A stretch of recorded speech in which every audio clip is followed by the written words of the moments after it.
Yo, what's the deal? We live on a Monday, live strictly from Detroit, Michigan, man. On June 22nd, 2026. We are live, man. I do got a topic I want to talk about today, man. These are the top five quarterbacks I think that is under the most pressure this upcoming season, man. I'm waiting for more people getting into the chat. Cause I know everybody list gonna be different. I just want to see how everybody feeling about these quarterbacks that's really under pressure this upcoming season, though. That's all I want to know and want to see. So I'm gonna wait till some more people get up in the building. My boy Dale was here earlier. He said this is a good topic. That it is a good topic, and I know everybody list is gonna be different. So I got my top five off rip. My boy Boom, what's the deal? How you doing? Keep giving people this work salute. A diehard Bear fan, dope Vikings. Hey, that's what's up, my guy Boom. Always salute my guy Boom. He always support the channel, man.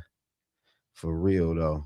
But Boom, I want you to tell me, like, who are your top five quarterbacks that is under pressure this upcoming season, though? Like, give me five quarterbacks. I'm about to run through my list in 1 second. TP, what's the deal? My boy TP in the building. He said Dale was tripping about his Shador. Hey man, I was lost when he told me Sorby was good.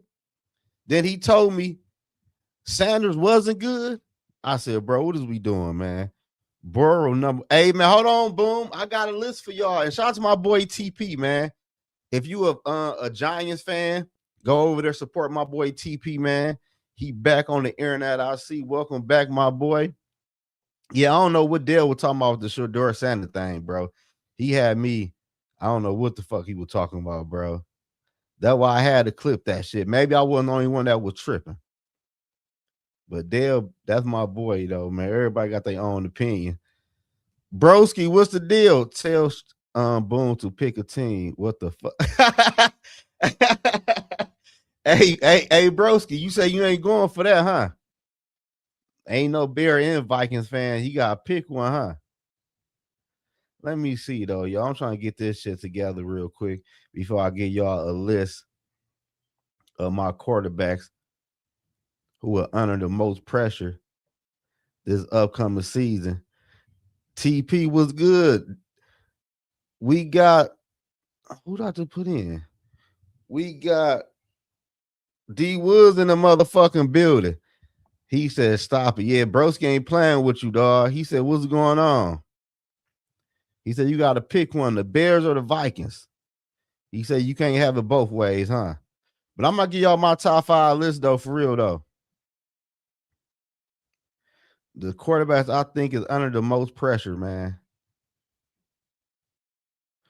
He says, "Oh, you should say 310." Yeah, I know. I just started early, man. I said, "Fuck it, I ain't got to start at the exact same time." Shit, why not start early? I wasn't doing nothing, so I got the boy cranking a little bit early. Hold on though, let me try to get these things fixed real quick. Cause my list my list is fire. I ain't gonna lie to y'all. My list is fire, man. If you watch it on Twitch, man, come over to YouTube, bro. Hit that link on my Twitch page and bring your ass on YouTube and subscribe to the channel. He said Jackson Dart. Shit, Jackson Dart, no way. he probably on my list of a top five quarterback that's in trouble. Shit, he ain't on my list though. He a young pup. I ain't gonna do Dart like that right now. But TP know how I feel about Dart. I don't know what the hell he was so hype about Dart. I heard he came to learn the damn playbook. That's just what I'm hearing. So I don't know, TP, how you feel about that. Let me see. I forgot to add that. I forgot about that. Jada Daniel is not Dart. No, JD6, not at all. Don't ever disrespect Jaden Daniels. Put him in the same sentence with no damn Jackson Dart, Jason Jackson, whatever the fuck his name is. That TP though, man. Oh, I thought so. He said, my boy, good looking. I appreciate that, man. We about to get it going. I just got my things though, man. But shout out to Woods in the building. Shout out to D Woods that's in the building, man. Shout out to my boy TP. Daniel is not better than okay, TP. Hey, I'm not doing none of that shit, man. Hey, shout out to my boy Dale. Hey, shout out to my boy Boom. Shout out to Broski. Shout out to Broski Bear, man. Hey, we ain't doing that. Hey, TP, I ain't doing that tonight, bro. TP in the house. Yeah, we ain't. Hey, TP, here go Dale right here. Hey, Dale, TP on your ass for that Shador Sanders take, bro. He on your ass about that take. Don't do that to my hometown boy. No, man, we not. I can't. My God, Dale, I can't do that shit, man. Dart and Daniels. I don't know how you even do that shit, man. But look though, who y'all top 5 quarterback that's in trouble right now?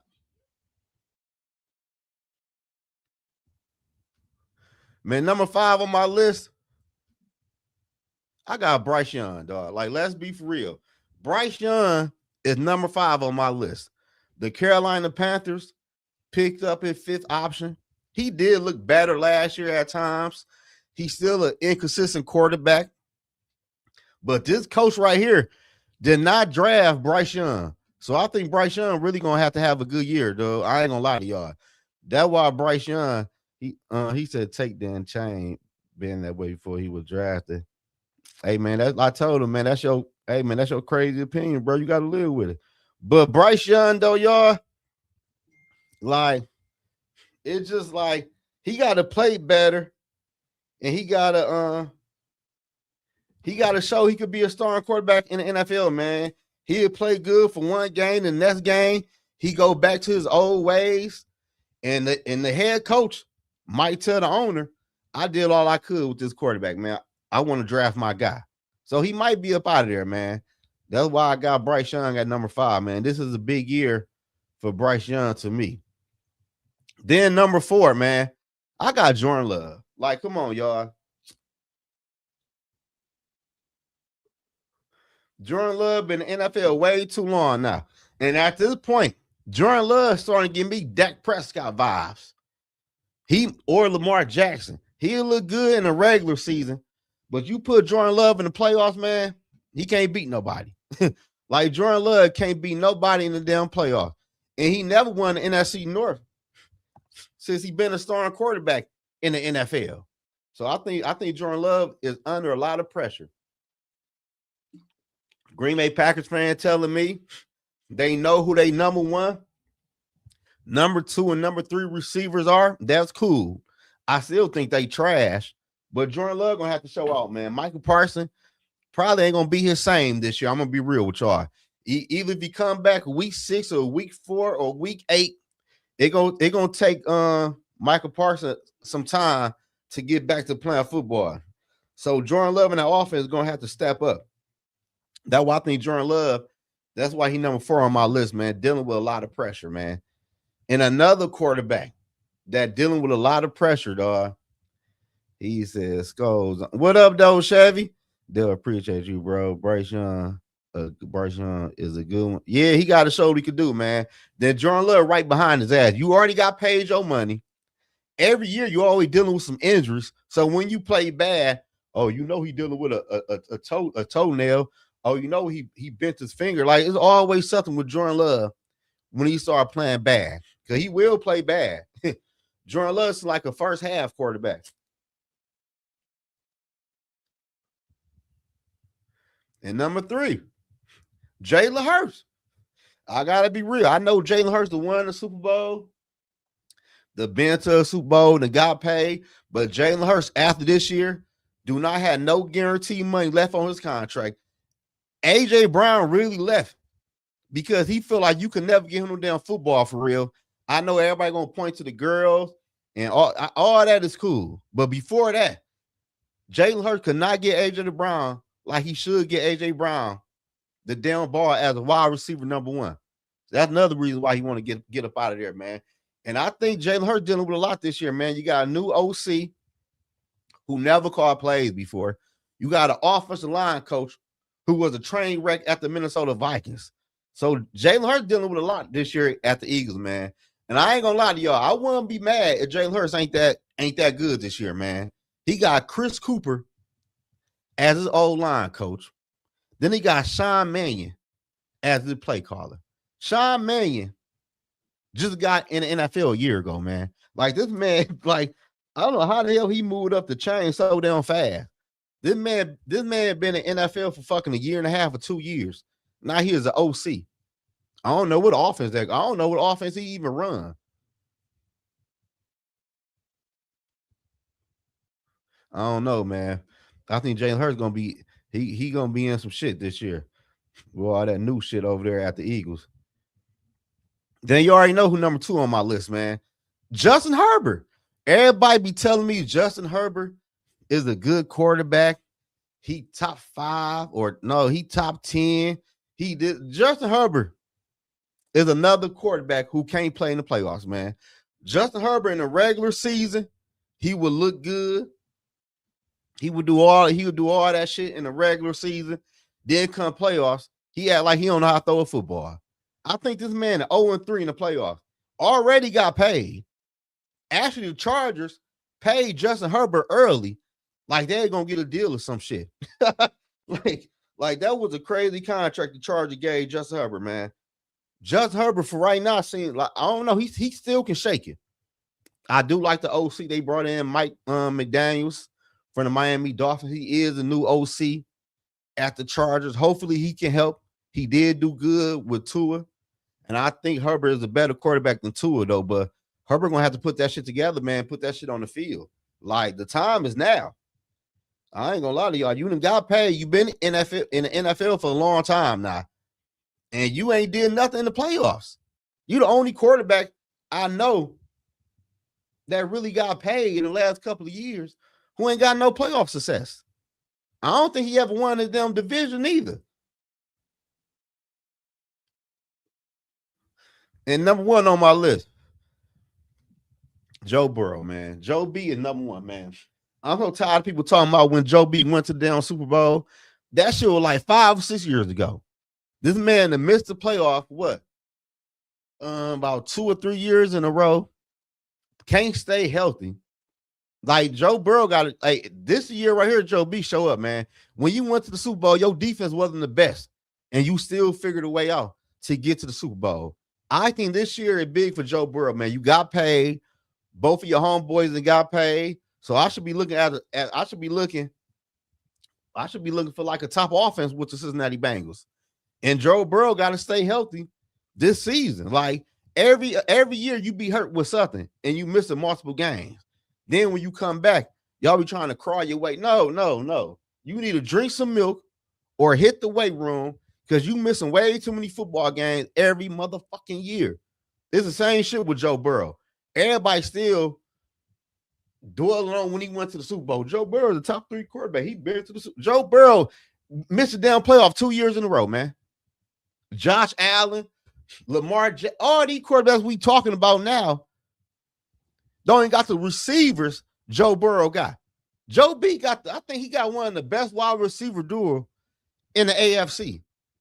Joe Burrow is in no pressure. Why you say that, TP? Joe B is under hella pressure. So I'm gonna go through my list one more time. Quarterbacks under pressure, man, for the 2026 season. Man, I was gonna put JJ McCarthy on this motherfucker because he under a lot of pressure too this year. I got number 5. I got Bryce Young, who needs to perform good. Number 4, I got Jordan Love. He needs to win a playoff game and probably a division too, but playoff is way more important though. But if you can do both, you know we're gonna be off your ass. Number 3, I got Jalen Hurts. AJ Brown left because you couldn't really get this man the football. Before the girl got in the picture, the shit wasn't good. Number 2, I got Justin Herbert, who needs to win a damn playoff game. Like I think his ass on life support. Then number one, I got Joe B, man. Joe Burrow is still living off the past. Like this man that missed the playoff 2 years in a row, ain't did really nothing since he been to the Super Bowl. We done paid both of your guys, so there should be no reason y'all not scoring at least 28, 27 points per game. Like, this should be a high-flying offense, man. They retooled that defense somewhat, but all the money is on offense, man. So I'm looking for Joe B to step up and ball out this year. No my top 5 quarterback. He said every quarterback on the Vikings. Every quarterback on the Vikings what? TB, what's the deal? I ain't know we got TB in the building, man. What you mean all the quarterback? What you mean by that, TP? Everyone on the what you mean by that? Like, I don't know what you mean by that. Shit, our quarterback room better than the Giants quarterback room. Shit, you gotta think you better worry about what. Man, I ain't gonna get on you, TP, man. I can't get mad at Dart though, bro. I don't even know who y'all wide receivers even are. I ain't gonna lie to you. So I'm not even gonna bash Dart this year because you gotta have somebody you throwing the football to, bro. I ain't gonna lie to you. And y'all wide receiver core, bro. I don't know what happened. Y'all do got that one young wide receiver I like over there. I forgot his name. TP, you still in the chat? What that other receiver name? Not Malik Neighbors. It's another receiver they got over there. A young buck. It's a young buck over there. He said AI viewer stream boot.com. I don't know what that even is. Oh, you from Twitch? What up, LTV? What's going on? Can you hear me? Yeah, how you feel? I'm doing okay. Yeah, he said you say who? We better than Oakland, Pitts, Jets, whatever, etc. Shit, that don't mean a lot right now, Chevy. I can hear what TP talking about. Cause TP I did like your list though. I didn't see anything wrong with the list. I thought it was okay. TB. It started off good, but I seen a couple of things wrong with it, man.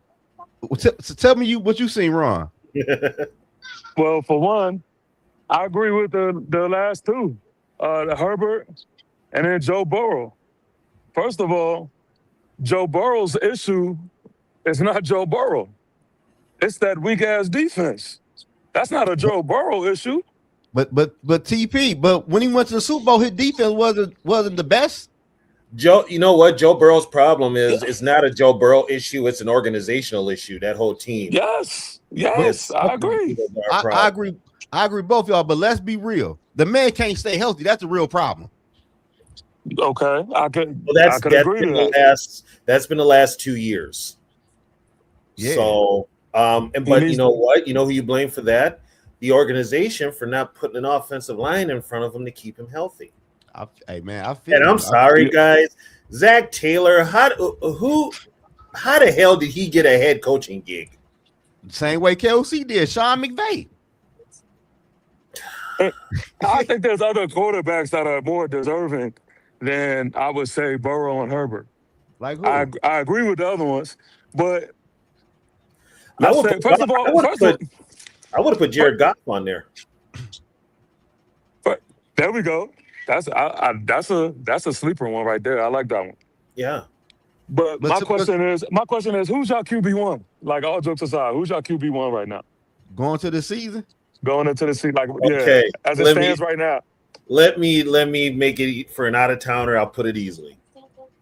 KOC signed Kyler Murray to be QB1. Okay. He signed Kyler Murray to be QB1. That was before he had somebody overseeing everything. Now all of a sudden it's a freaking competition. So you mean to tell me that JJ is not more deserving to be up here than Herbert and Burrow? He's much more deserving. The problem is Kevin O'Connell doesn't like JJ McCarthy. He talking my list. That list? Yeah. I wanted to TB, but it just with JJ McCarthy, he still got another year or two under his rookie contract. So I don't really think he under no pressure like that. He is though. No, he is. I said earlier in the video, I want to put him at number 5 because if he go out there and don't perform, it might be over with for him. You know what, Zoe? You should have put Kyler Murray on that list. I was about to say that's why that's why I said every QB that's with the Vikings right now. Technically, they under pressure. Like no matter how you slice it or dice it, JJ is gonna be under pressure. Kyler is gonna be under pressure.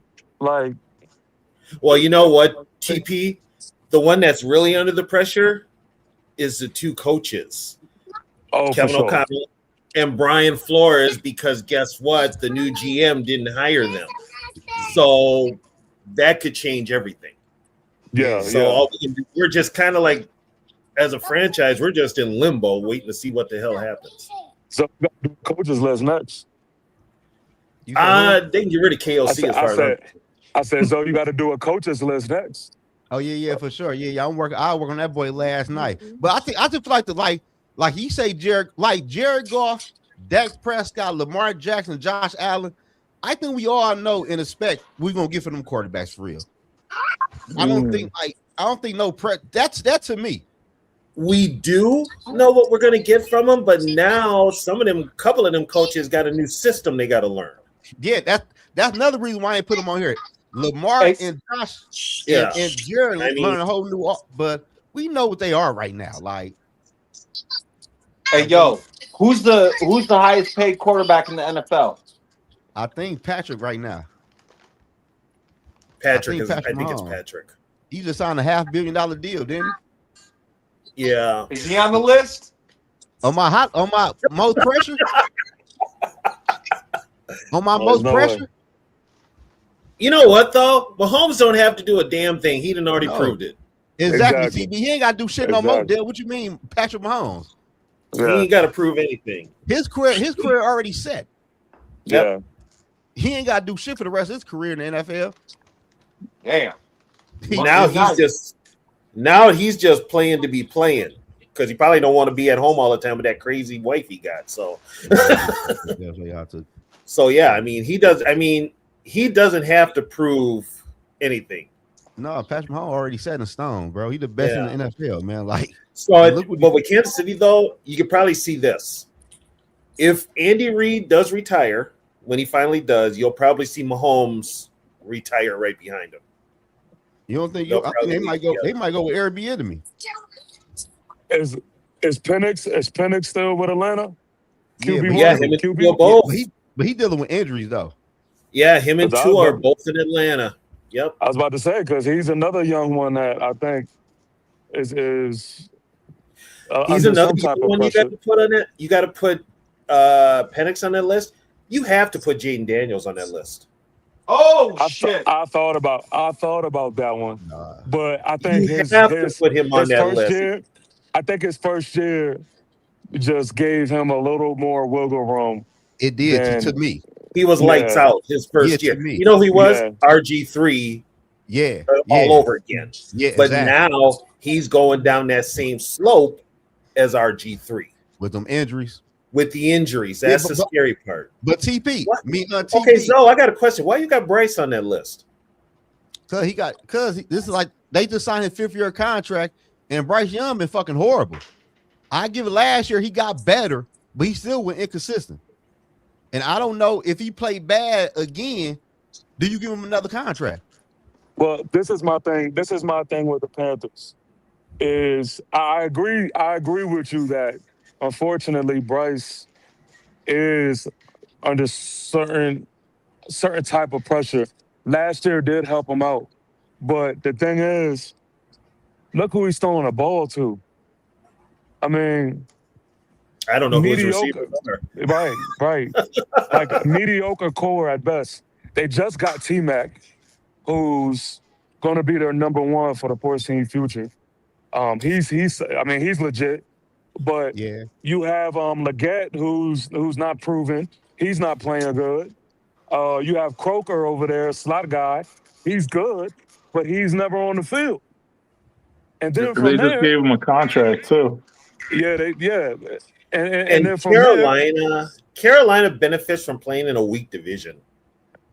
Yeah. They benefit from playing in a weak division. I don't know if you guys know, but I do live in Charlotte, North Carolina. I've lived here for the last 13 years, almost 14 years. Yeah, Bryce Young, it's definitely do or die for him this year. There's a lot of people are saying that like Tepper, the owner, is going to stick by Canal as the head coach over Bryce Young. So he ain't draft him. I mean, well, Tepper drafted him. You know what I mean? But Canales wasn't around when he was drafted. But they like Canales though. But yeah, a little Brycey. I mean, it's year 4, man. Look, all these excuses for him, it's just done. I mean, he barely squeaked out 3,000 yards last year in year 3. Rico Dowdle, in my opinion, saved Bryce's career last year. Rico Dowdle took the team on his back and won 3 games for him last year. No, Bryce did look good last year, though. Yeah, like I don't like this. I don't like this. I don't know what games you're watching. Dude, he only had 4. Yeah. He only had 4 games where he threw for over 200 yards. You're a stats guy. Why are we But you talking still about can stats? Let's talk about the eye test. Yeah, you still can watch him say he got better. Hey, TP way. I watch every Panthers game and he sucks, man. How many games do you watch of the Panthers? I watch all of them. My twin brother's a Panther fan. That's why I watch him. How you gonna say he suck? He took his team to the garbage. Hey, TP, go on Black. He didn't take the team made it to the playoffs despite him. They won a 3-way tiebreaker with a losing record, and they bet. We mean that was crazy. They were 8-9. They won a 3-way tiebreaker.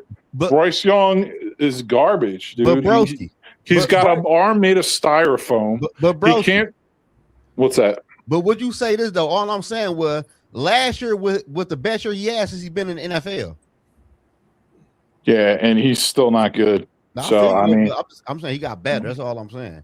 That's why because you got to look. Because the thing is, you know what's not good? Play calling is not good. Play scheme is not good. No, he's coaching with a handicap. Your receivers are not good. How? Yeah, Bryce Young can't throw over the middle of the field. He can't see over the middle of the field. He has no arm talent. Man, who's getting separation over there? Very little.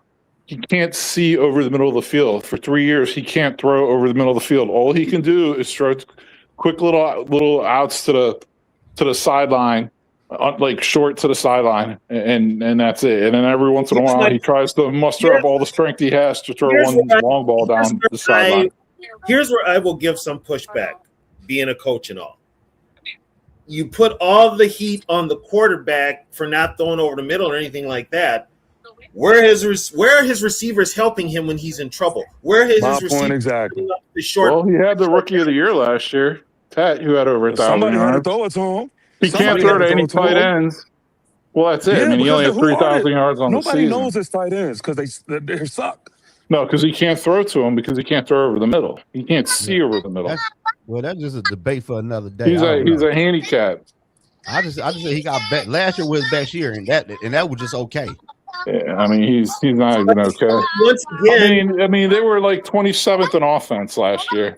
He was the number 1 overall pick. He's a bridge quarterback, and he was the number 1 overall pick. But once again, stay in a weak division. Yeah, so he should be better. You know what I mean? Like they're not exactly known for defense in that division. I'm sorry. How the hell did Canellis get a job? He worked with he was some court. He was with Tampa Bay. He was with Seattle for a long time, and then he was the OC for Tampa, and kind of helped resurrect Baker's career. Yeah. Oh, that's why Tepper hired him. What I'm saying, like he already went through. All you heard when Bryce was drafted was this all-star coaching staff they put together with McCown and Frank Reich and Deuce Staley and Jim Caldwell and all these guys, and he got them all fired. Yeah. Now he brings in Canales, who's an offensive play caller. That's because Tepper shouldn't have his hands in everything. They call him. I've heard reports of him being another blockhead as far as ownership goes. Oh yeah, he's something else. I'll tell you that. But he's another one that doesn't know football, but thinks he does. Bryce Young's all 5'9", 190 pounds. Like you don't draft someone like that to be your franchise quarterback. I mean, Cardinals did it. Hey, don't worry about it. Your boy Dart be on my list next year. Yeah, I know because it's just hate at this point if you even thinking about Dart being on that list. I just seen the video. They said I just seen the video. They say he having a hard time at training camp. Yeah, Dart sucks too. He's another bum. Oh my God. See, yeah. At some point, y'all gotta question this guy's credibility. Yeah, like, come on. Hey, that's the second craziest thing he said in about a span of 5 minutes. Dart sucks. Yeah, Dart apparently you don't sucks. watch much football or know any football because you I know, think Bryce but I Young's know. good. I'm the one that's crazy. You're talking about Dart sucks. He Okay, brought what's Mike good back about into New Bryce York Young? No. Tell me, I'm not letting you off the hook, man. You're flapping your gums, but you're not saying anything. You know what I mean? Nothing to back up anything. I Why is literally Bryce did, Young and good you in your said eyes? nothing What do about you it. see in Bryce Young that makes him good? Go ahead. Because he's smart. He's not a dummy. That's what I like at my quarterback. Somebody who could, and I seen a version of him that made me say, okay, there's a lot more to him than I initially thought was. So when I seen him in the Go into playoffs, detail. Like what? see, Like what? I got you. Let me land the plane. What I seen from Bryce Young this year was that he's poised and that he's not a guy that's going to fold under pressure. The Rams game that I seen from him showed me all I needed to see from him. What disappointed me as somebody who pays attention to everything surrounding the quarterback and not just the quarterback is that his receivers didn't step up to that same level. His receivers fumbled. His receivers continued to look mediocre. His receivers, when they did play good, the offense went to another level. For example, when Croker was back, the offense looked like something. But when Croker was not there, it was a struggle. It's Jalen Coker, however you pronounce it, but you know who I'm speaking of. Like cocaine, Coker. So, and then on top of that, T-Mac, he's a good receiver. He has solid hands, and he is who he was in college. But even T-Mac doesn't cause the most separation. You got to put the ball there. He does a good job at doing that. And all they've been doing is drafting. All they've been doing is drafting wide receivers for this guy in the first round every freaking year. They've been drafting tight ends every year. They've been drafting. They invested in the O-line every year. So I mean, but you can do that. But if you don't get the right guys, it's nothing. Dude, it's Leggett a bust. I'm asking you is it the entire first set of coaches' fault and all the first-round wide receivers' fault and all the tight ends they drafted fault? And is it now David Canales' fault? Or God, I don't know. Maybe it's the little mini freaking Keebler Elf's fault, Bryce Young. You know what? You know why I could say it is? Because someone like me, I'm a New York Giant fan, soldier. I could give you a first-hand example. Daniel Jones. Nobody wanted to believe it wasn't Daniel Jones. So I was the one saying, yo, he is not as bad as everybody made it. Yeah, he went over to the coast. Yeah, he went over to the coast and did what? Yeah, he looked good. Isn't Daniel Jones like 6'4", 6'5", and can throw a football and can run? It don't matter. It doesn't matter. It doesn't matter if you're 5'9", 190 pounds with no arm talent. It doesn't matter. He did. And Bryson's not efficient either. So start acting like he's so smart. He's not efficient. What I'm saying is, I would like to see Bryce Young get a fair shot with some receivers that is ready to bolt. What he's saying, Broski, is Bryce has a lot of intangibles that can make him a successful quarterback in this league. Yeah, that's false. That's false. Oh, bring him to Minnesota. KLC will rehab him. We'll take him. We take everybody. You got the receivers. Yeah, you're not working with anything with Bryce. And like the first overall pick should be making other people better by now. Funny Chevy, I'm the one on the blue. Yeah, but you know everything. Here's my thing. When you start, this is the problem with NFL franchises altogether. When you bring in a number one, your so-called franchise quarterback, and you put it all on him, that's fucked up. You got to put another 10 around him to make him successful, but then you also have to look at the other side of the ball, and you have to get a head coach that can coach the whole damn team, not just one side of the ball. You put pressure on these young quarterbacks to be these franchise saviors for these sorry-ass franchises, and it's a lot of pressure to put on a kid. It really is. Some come in, they're smart enough. There are others that are dumb as a box of rocks. I'm telling you right now, they're just dumb. And guess what? Now they've got that whole franchise on their shoulders, and when they fail, the franchise turns on them like it's another page. And it's not that kid's fault. A lot of it is coaching. A lot of it is personnel. A lot of it is scheming. A lot of it is what they get around him and who's running the franchise. The pressure, you put the pressure on these young kids, they should sit. A franchise, you draft a quarterback number one, he should sit at least a year or two. Instead of playing right away. Sometimes they play right away and it works, but a lot of them, they need some time to develop. They need a lot of time. Yeah, but is Jero Evero not a good defensive coordinator? Because the Panthers defense carries that team. The Panthers defense and Rico Dowdle carries that And team. the running back. They win despite their ex-running back. Yeah, Rico Dowdle saved his career But here's last the year. thing with that, broski. If your defense is carrying the team, as an offense, you need to play ball control and put up enough points and get enough points for a lead where your defense is comfortable and can tee off on the opposition. You don't need to get into a track meet with a lot of teams. And Bryce can't even do that. That's my whole point. Here's the thing, though, broski. Here's the thing. If Bryce does enough to get a W, that's all that needs to be said. Fuck the yards, fuck the stats, fuck all that. The only stat that matters is that W, dude. Okay, let me go. So he has 14 wins in 3 seasons. So I don't think he's racking up the W's.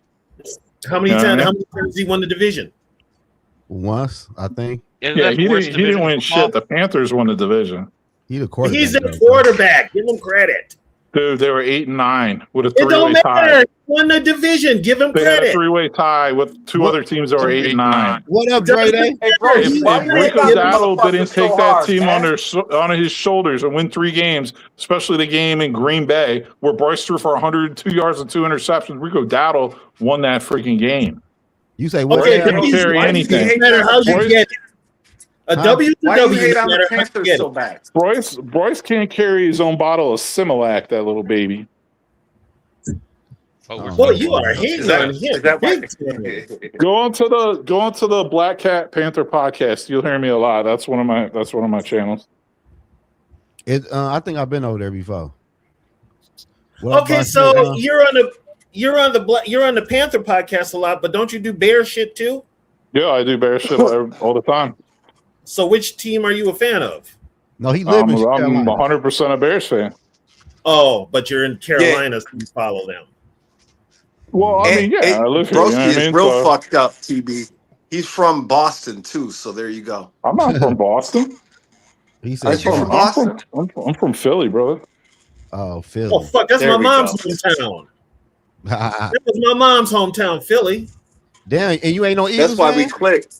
Well, I mean, I moved around a lot growing up, man. My mom was not a Cleveland, Pittsburgh, Chicago, Philly. Okay, I got no. you. My mom, honestly, my mom hated All Philly. fucked up. Glad she left. I hate Philly. I hate Philly. Yeah, Hey, Bro, Philly's Fuck hard, that place. bro. Philly's hard. yeah, my mom was from Philly Philly. sucks. She's like the Philly's best third thing world. when they moved out of Philly. She was happy as hell to leave Philly. Yep. so I still got TP. Oh, So what's up with your Giants this year though? Like who y'all receivers? So Malik Neighbors is dealing with an injury right now, man, and that's like the real focal point for me because with Malik Neighbors, it makes this receiver core look like one thing, and then without him, it's a whole nother story. From there, you still having Darius Slayton. We picked up Darnell Mooney, Austin the third.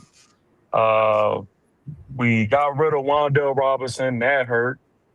But then you got the resurgence of Odell and Juju Smith-Schuster. I seen that. Oh, the recycled, yeah. Yeah. And then you got your other guys who I don't know may not even make the team at this point with like Isaiah Hodgins and stuff like that. But yeah, I just put a video out, man. And being honest with you, receiving wise, I mean, I'm not excited. I can't tell you that I'm also excited about our receiving core. I would say we've maybe gotten a little better, but that's depending on Neighbors' health. Well, they drafted. And what is Odell gonna be like? I got a credit. I got a question, TP. Who you replacing in the middle of that D line with Dexter Lawrence gone? Oh my God, yeah, and that's the biggest question mark on DJ Reader. This defense. They signed DJ Reader to replace him. Oh, Yeah. Reader? Big Reader still Yeah. around? They signed Reader to replace Dexter? Yes. Yeah. Okay, I'm running all day on the Giants. I don't give a fuck. I'm running all day on the Yo, Giants. what that does TB is and TP. it negates the outside linebackers, man, because you're not getting any press from the middle. The pocket is not being compressed. The interior of the line is not staying steady or compressed. Now you can go out and double team the outside linebackers and Thibodeau and Carter, right? They drafted the wide receiver from Notre Dame, Malachi Fields. Malachi Fields. Yeah, but they signed. I'm not really big on him just yet. I want to see if this game translates. They signed Juju Smith-Schuster and Odell Beckham and Darnell Mooney and Calvin Austin. So they signed basically 4 veteran wide receivers, and they still have Darius Slayton. What, the wide receivers, old folks home to look for replacements? That's what it looks like. Yeah, that's what it seems like. We're going to be a running team. What is Scatterbo? Is he okay? Scatterbo? Yeah, he's back. He's ready. He's back. What's up that young receiver y'all had last year that was nice? What's his name? I forgot his name. He was there last year. Wandale Robinson? That's his name? I think that might be what I'm talking about then. Yeah, he went to Tennessee. No, it's somebody else then that's still on your team. Well, they didn't have a wide receiver last year when they went down. All we had was Darius Slayton, Wandale Robinson, and that was pretty much. It's another one though. Who your other receiver? Oh man, there's no one else though. Yeah, I thought they had a young receiver over there that was nice though. No, they got that cat from Tennessee. They have a good young tight end in Theo Johnson. They got Theo Johnson. He's good actually. They don't use him enough, but he's good. Yeah, I don't know who I'm thinking about. Jalen Hyatt ain't nothing. He ain't been doing nothing. Yeah, that's what I'm thinking about him. Right. Nah, he went to Tennessee, man. You can just write off any wide receiver from Tennessee. Done. Damn. Nah, that wide old receiver boy from Tennessee. went to Tennessee, man. Okay, TP, I got a question for you.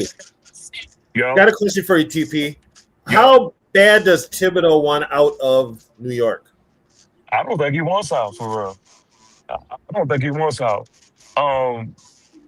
It's to the point now where Tibbs has to take that next leap.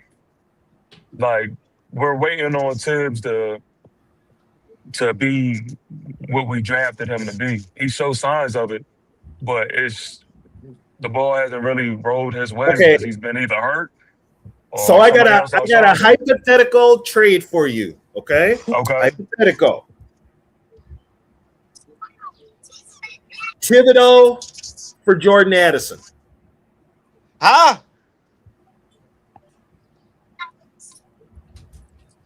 Ooh, Stan.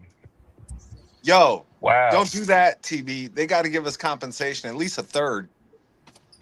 Right? I'll take the player. What? Hey, that's a good. Hey, that'd be a good. That's a good one. I'm not gonna lie. That's a really good. I'll take the player, and then if it comes into it, I'll ask for a third or fourth. But right now, heads up, Thibodeau for Addison. I won't be mad at that. That's a really good one. Because here's what might happen, folks. Addison might be traded for a player and not a draft choice. Yeah, but that just proves that the Vikings should have just gave him Grenard that contract, man. No, the Eagles paid him, so they paid him per year what he was making in Minnesota. Like the Vikings should have kept him, man. No, I'm straight on. He was on his last year. I would have let him go. I know, that's what I'm saying. Give him an extension. No, hell. I would not have given him an extension. I'd rather have my man from the Giants. Nah, Tibbs don't look lost. Nah, Tibbs better than Tibbs is good. Here's the thing: if with Brian Flores here, he would fit perfectly in Tibbs would fit perfectly in Brian Flores' defense. Yeah, he would. I'll give you that. He would. Okay. Guess what? See, don't question what I'm thinking here. But you would still have to pay him too. Don't ever question what I'm thinking. All right. Oh, TV, I'll question what you're thinking sometimes. I'm okay, and I'm gonna come back with you with some knowledge and shit that you won't be able to comprehend. Okay. Oh, I do. Don't even come on. when it comes to that. You want to go there with Brooks today, man? When it comes to this football shit, I'm a Rhodes Scholar. You motherfuckers still on the short butt noses. All right. TB, I did blow you out of the water on the whole Bryce Young thing, so we can go back to it though. I don't care. I don't like quarterbacks. I like Addy said, let's get paid. I don't like quarterbacks. I don't give a fuck about a quarterback. Fuck them. Hey, side note, can I ask you this? Because I don't think I remember your answer. Do you think Xavier Legette is a bust? Xavier Legette, man, it's basically like he was one of those guys who was just he was a stupid pick. Like, he was a dumb pick. He's got all this physical ability, but he operates how he is. He's not a guy who's gonna run down the sidelines and be like a super deep threat. He's a guy who's gonna operate over the middle of the field. Where can't Bryce Young throw over the middle of the field? So it's not a good fit. I group him with that Green Bay wide receiver, Savon Young from TCU. No, you know, nah. No, you know who you remind me of though? Keon Coleman. I mean, they Cordell Patterson type. Like a more athletic, like a faster Keon Coleman. The kid's got talent. Kid's got talent. TP. What? Oh no, I was saying that this new guy. I haven't met this new person before. What's going on, buddy? Are you a Panthers guy or what? Are you a Panthers guy? He's not new. You're a Giants guy. Okay. Yeah, I'm a Giants guy. My twin brother's a Panther fan, so I just pay more attention to him. Let me ask you this: on a scale of 1 to 10, how scared are you of the Vikings doing some damage this year? Say it again. On a scale of 1 to 10, how scared are you of facing the Vikings? Are you like, they're a so-so team, inconsistent? Come on. Yeah, I'm not scared at all. See, man, Zoe, the whole league thinks we're a joke, man. The whole league thinks we're a joke. Hey, man, you can't. He's got his heart involved, man. He's got his heart involved, man. Who, TP? Last time we played the Giants, he was talking tall shit, and we spanked that ass. Oh. So you really can't say. And I get it. No, you're supposed to do that. Y'all survived. We only won by like 3 points. What are you talking about? That's what I'm saying. I don't know, but shit. We had to finish. We had to finish the game with Max Brosmer. Yo, I was going to say, did Jackson Dart pull one of his disappearing acts during the game? Hey, question, Zoe. Do you really think they're going to make this competition go all the way up to preseason? I was saying that last night with Tony here. KOC might bring this competition all the way up to preseason, bro. Man, they could, but shit, I don't like. Oh, you know what's going to happen? Here's what's going to happen. He's going to give that starting spot to Kyler Murray out of spite, and plus he's got to prove to himself. He's got to prove to everyone that he was right. Now, if Kyler Murray loses that Packer opener, and then he loses to the Bears the next week, all hell's going to break loose. Yo, that's KOC that's the type of shit KOC's about to get fired at the bye. But what I'm saying is, okay, if he's going to be a starter, you better tell him now so he gets more reps, man. Like, right. You better amp up the competition to make it harder. Tech? You know what it is, Tech? You need to tell him now so he can get his fucking head in the goddamn playbook and not have any excuses about why shit don't work. It should go to training camp. He needs to understand the fucking playbook. They're both going to play in the preseason. Okay, so if they're both going to play in the preseason, then I mean, what you get? I don't know, one game to figure that out. No, here's what you got to do. They're both going to play, right? Pay attention to who lines up with the second stringers more. Who do y'all want? Who do y'all want to see as QB1 as it stands right now? I want JJ. JJ. What up, fellas? We JJ cool over almost here. Almost all of us want JJ. What's good, man? What's good? I just think you're losing reps. If it is Tony, if it is Kyler, like the amount of reps you're taking from, I don't know, man. You got to have more reps. Bro, let me go real quick though. Hey, here's the thing with reps, though, Tech. Here's the thing with reps. They got the same amount of reps. Exactly. Okay? if you are a quarterback, those 7-on-7 should be nothing for you. Him bitching about all the reps and all this shit, you know what that is? He's just bitching to be bitching because he's never About the playbook. He's never had to have a competition before. Everybody's kissed his ass. Now he seriously has a competition. Yo, look, Tony, look, it's a competition. I don't understand You all don't the have talk about the competition. The competition is going to training camp. It's going to the preseason games. Kevin O'Connell has already said that. It's a competition. If Kyler Murray can't win a competition with somebody that's only started 10 games, what are we even talking about? Why is he even complaining about reps? He's a 7-year vet, bro. It's a competition. This is what we wanted. Like, why are we complaining about a competition, bro? He's a coach killer. Like, it really. Hey, Woods. Let me tell you something about his comment about not getting enough reps. It wasn't a complaint. It was an excuse. There's a difference. Yeah. I get you. No, it's not an excuse. Who's complaining about the reps? And I like that jersey you got on too, Dale. It's called being a coach killer. That's what it's called, Dale. Being a coach killer. All I'm saying is this, though, Dre. It's like before the competition started, we had Viking fans basically anointing Kyler Murray as a quarterback for this year. But now including the head coach. Yeah, but now there's a competition, and we seeing like what's happening in the OTAs and what's going into training camp, and we see the head coach already saying that it's going to be a competition that's going to go into the preseason and into training camp, and we complaining about a competition now. Like, isn't this what we wanted? I wouldn't say that it was Hey, Woods, I wouldn't say that it was the fans anointing them at all. Zoe did. It's the coach. Zoe was a fucking president of the goddamn fan club. He brought him in. Well, what did Kevin O'Connell say? 2, What 3, Kevin O'Connell say? 4. I want a talented quarterback room. And that's what he got. He got one. And he got a okay, here's my problem with that. Here's my problem with he also brought in a coach killer. Here's my problem with KLC is the first one talking about what quarterback should do this and what quarterback should do that. And this motherfucker sucks so bad. Bill Belichick basically told him, yeah, you'll make a better coach and a quarterback because you suck. Right. So we're going to listen to this motherfucker who sucks.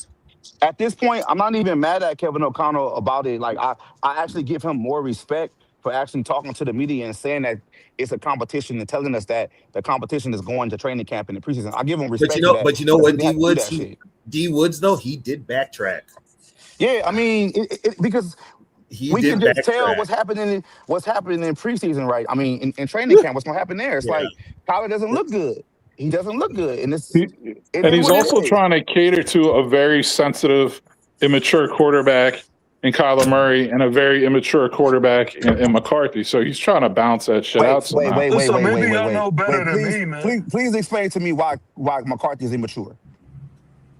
So he's like 21 years old, and he calls himself 9, and he does little dances, and he just acts like a fucking immature. He acts like an immature kid. He jumps around on the sideline like he's hurt when the trainer touches his hand. So is he immature too? He broke his fucking hand. Yeah, I've never seen anyone act like that on the sideline before ever. That was some baby boy. That was some baby boy shit, man. That really was, man. That ain't no use in Caleb sulking on the sideline. Yeah, but no, you definitely don't. That's the thing. I was listening the other night, and Caleb starting every game and too. TB, and a quarterback wearing fingernail polish to a football game. He's gonna spank your team week 2. Hey, can't wait. I gotta roll out that little micro midget Keebler Elf quarterback. I gotta give props though. I gotta give props to Woods. Needed by Sissy any day. I gotta give props to Woods though, because he said in another stream that every quarterback struggles in this offense, and Kyler is going to struggle big time in this offense. And it's no brainer, man. Here's the thing with that, Jedi. Here's the thing with that, Jedi. If every quarterback you have on this team is saying the same thing, wouldn't that be the head coach? Be like, maybe I need to change my offense and simplify it. I thought he was though. That was my impression. Are we saying that Darnold and Kyler should be in the same breath? Because Darnold, I think, is No. Darnold struggled No, too. I'm saying Darnold ran the offense. You're saying he struggled preseason.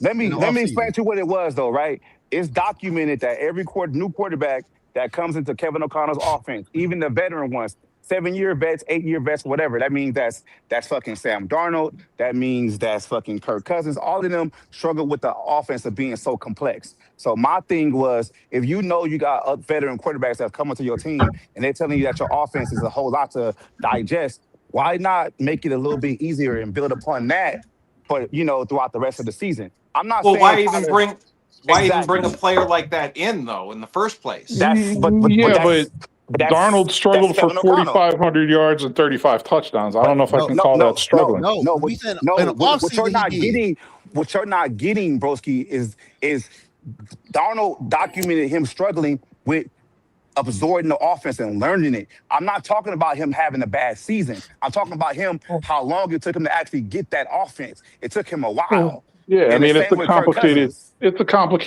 complex offense. Yeah, so it's a complicated offense. Here's the thing, that's what I'm saying. Why do you start that first? You should start slower. Have to be. Dumb it down, as I call it.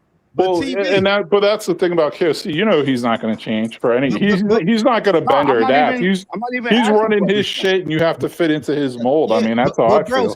But look, not anymore, because guess what? You got somebody calling the shots now that's a real football general manager. So the first time KOC pulls that shit like he did in the offseason, him and Brian Flores, they're both gone. I thought he going to adjust the playbook. That's what I maybe T's looking to start calling plays too. No, he's not. Adjust the playbook. Thank you. Bro. He's not going to adjust anything. That's what he said, though. That's what I'm saying. Hey, Zoe, how many times did he say we're going to run the ball more too? Yeah, no, that's what I'm saying. No, he say one thing, just I'm like, damn. He says one thing and goes right back to the same shit. That's the politician in him. That's the politician in him. Yeah. I thought.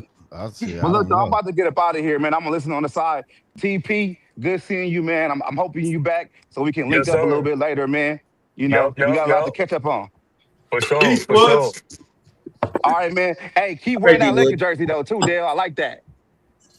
Lakers dead. Hey, I'm gonna say this before I go. I'm gonna say this before I go. Hold on. Hey, TP, you a Knicks fan? Come on, man. I was just waiting. Congratulations, bro. Congratulations, bro. Thank you, man. Congratulations, my boy. About time. Well, I ain't congratulating him. I am not congratulating him on some solid championship. Dang! I ain't got no. Hey, man, respect. Karl Anthony Towns got a ring, man. Hell yeah. Yeah. He Guess did. what he did? Left Minnesota too. Yeah, he got that. It's in the water, man. It's in the water or it's in the soul. It's one of the on the Rockmore. Tyson, he need to alter that playbook, bro.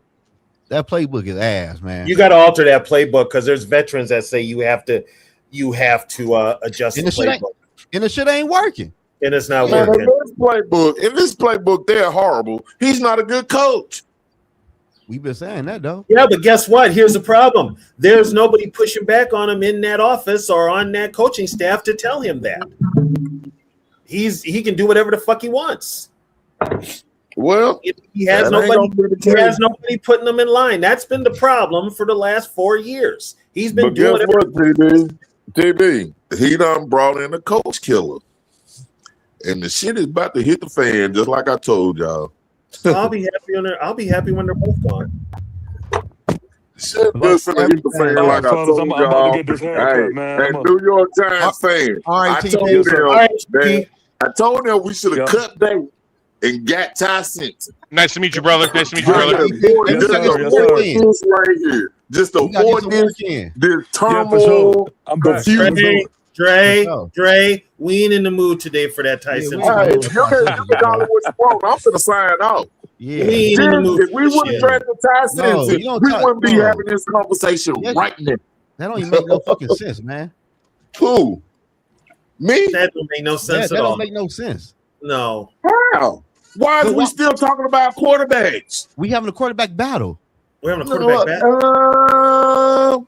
It was already signed off when he signed that deal who was going to be the starter. Okay. So why is we having a quarterback battle? Read in between the lines, man. Hey, man, do you think Matthew Stafford is under any pressure?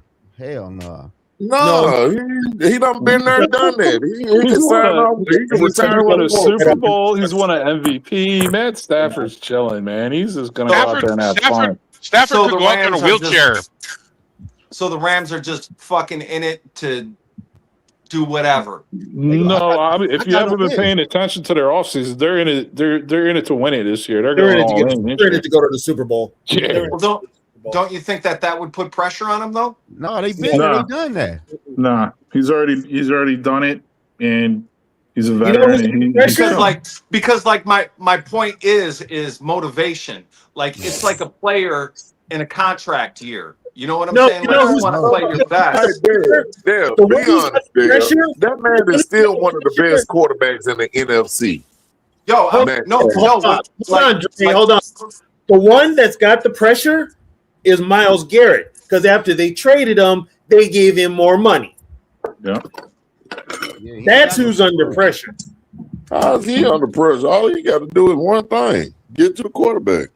Yeah, but he don't have to do it as much as he did before. He got paid. Hell no. I got the Rams winning that bitch. They stay healthy. I got the Rams going against the Bills in the Super Bowl. The Bill. I mean, I've been saying the Bill for the past 10 years, man. Yeah. Well, Josh will get it done. Josh will get it done. Josh is done crying. He's got to get it done. Man, I don't think he's ever gonna win one. Outside of Buffalo, I mean, who else is there in the AFC? Man, it might be a new team. Maybe Denver. Up. Maybe Denver. I like Denver. Yeah, Denver. Yeah, but Bo Nix, who knows when his foot's going to be back, man? If they don't have Bo Nix, they won't really have much. He just had a broke foot. Yeah, but it's not healing right, man. It's not healing right. You don't think so? No, it's not. You can go look at the pictures of his foot. I've seen the old pictures. But who Miami quarterback? We think the Patriots aren't even going to make it to the playoffs again? I don't think so. I don't think they might. Who Miami quarterback? Who's Miami quarterback right now? Malik Willis. They might be a team to watch out for. They already had a decent little defense. Or Stewart's from Texas. They defense is ass. Man, their defense was all right, man. No, they wasn't. There wasn't no goddamn ass out defense. They had plenty of dudes. Old boy got hurt. That was a big one. What was his name? Chubb or something like that? They got rid of him. Oh, Bradley Chubb. They got rid of him. Yeah, he's gone. Oh, damn. See, they ain't playing, boy. They got a battle going on between Quinn Ewers and Malik Willis for their quarterback. But hey, I think Quinn Ewers is all right too. The truth. I like him in college, people man. People are saying he looks better than Malik Willis right now in OTAs and shit. Man, going into his senior year, man, Broski. I was really high on him, but he kind of like fizzled out his senior year, and then I haven't seen him get any traction I cannot do, bro. In NFL. I cannot crown nobody how they look off of shorts and t-shirts, bro. I can't do that one. I can't get over and say somebody looking good. I can't do that one. I mean, well, have fun with the Vikings quarterback battle, but I'm not crowning anyone either. I'm just saying. That's what you're saying about someone just completely doesn't like when they fuck up, though. You know what I mean? No matter what you're doing. That's what they're saying about Devon Claiborne.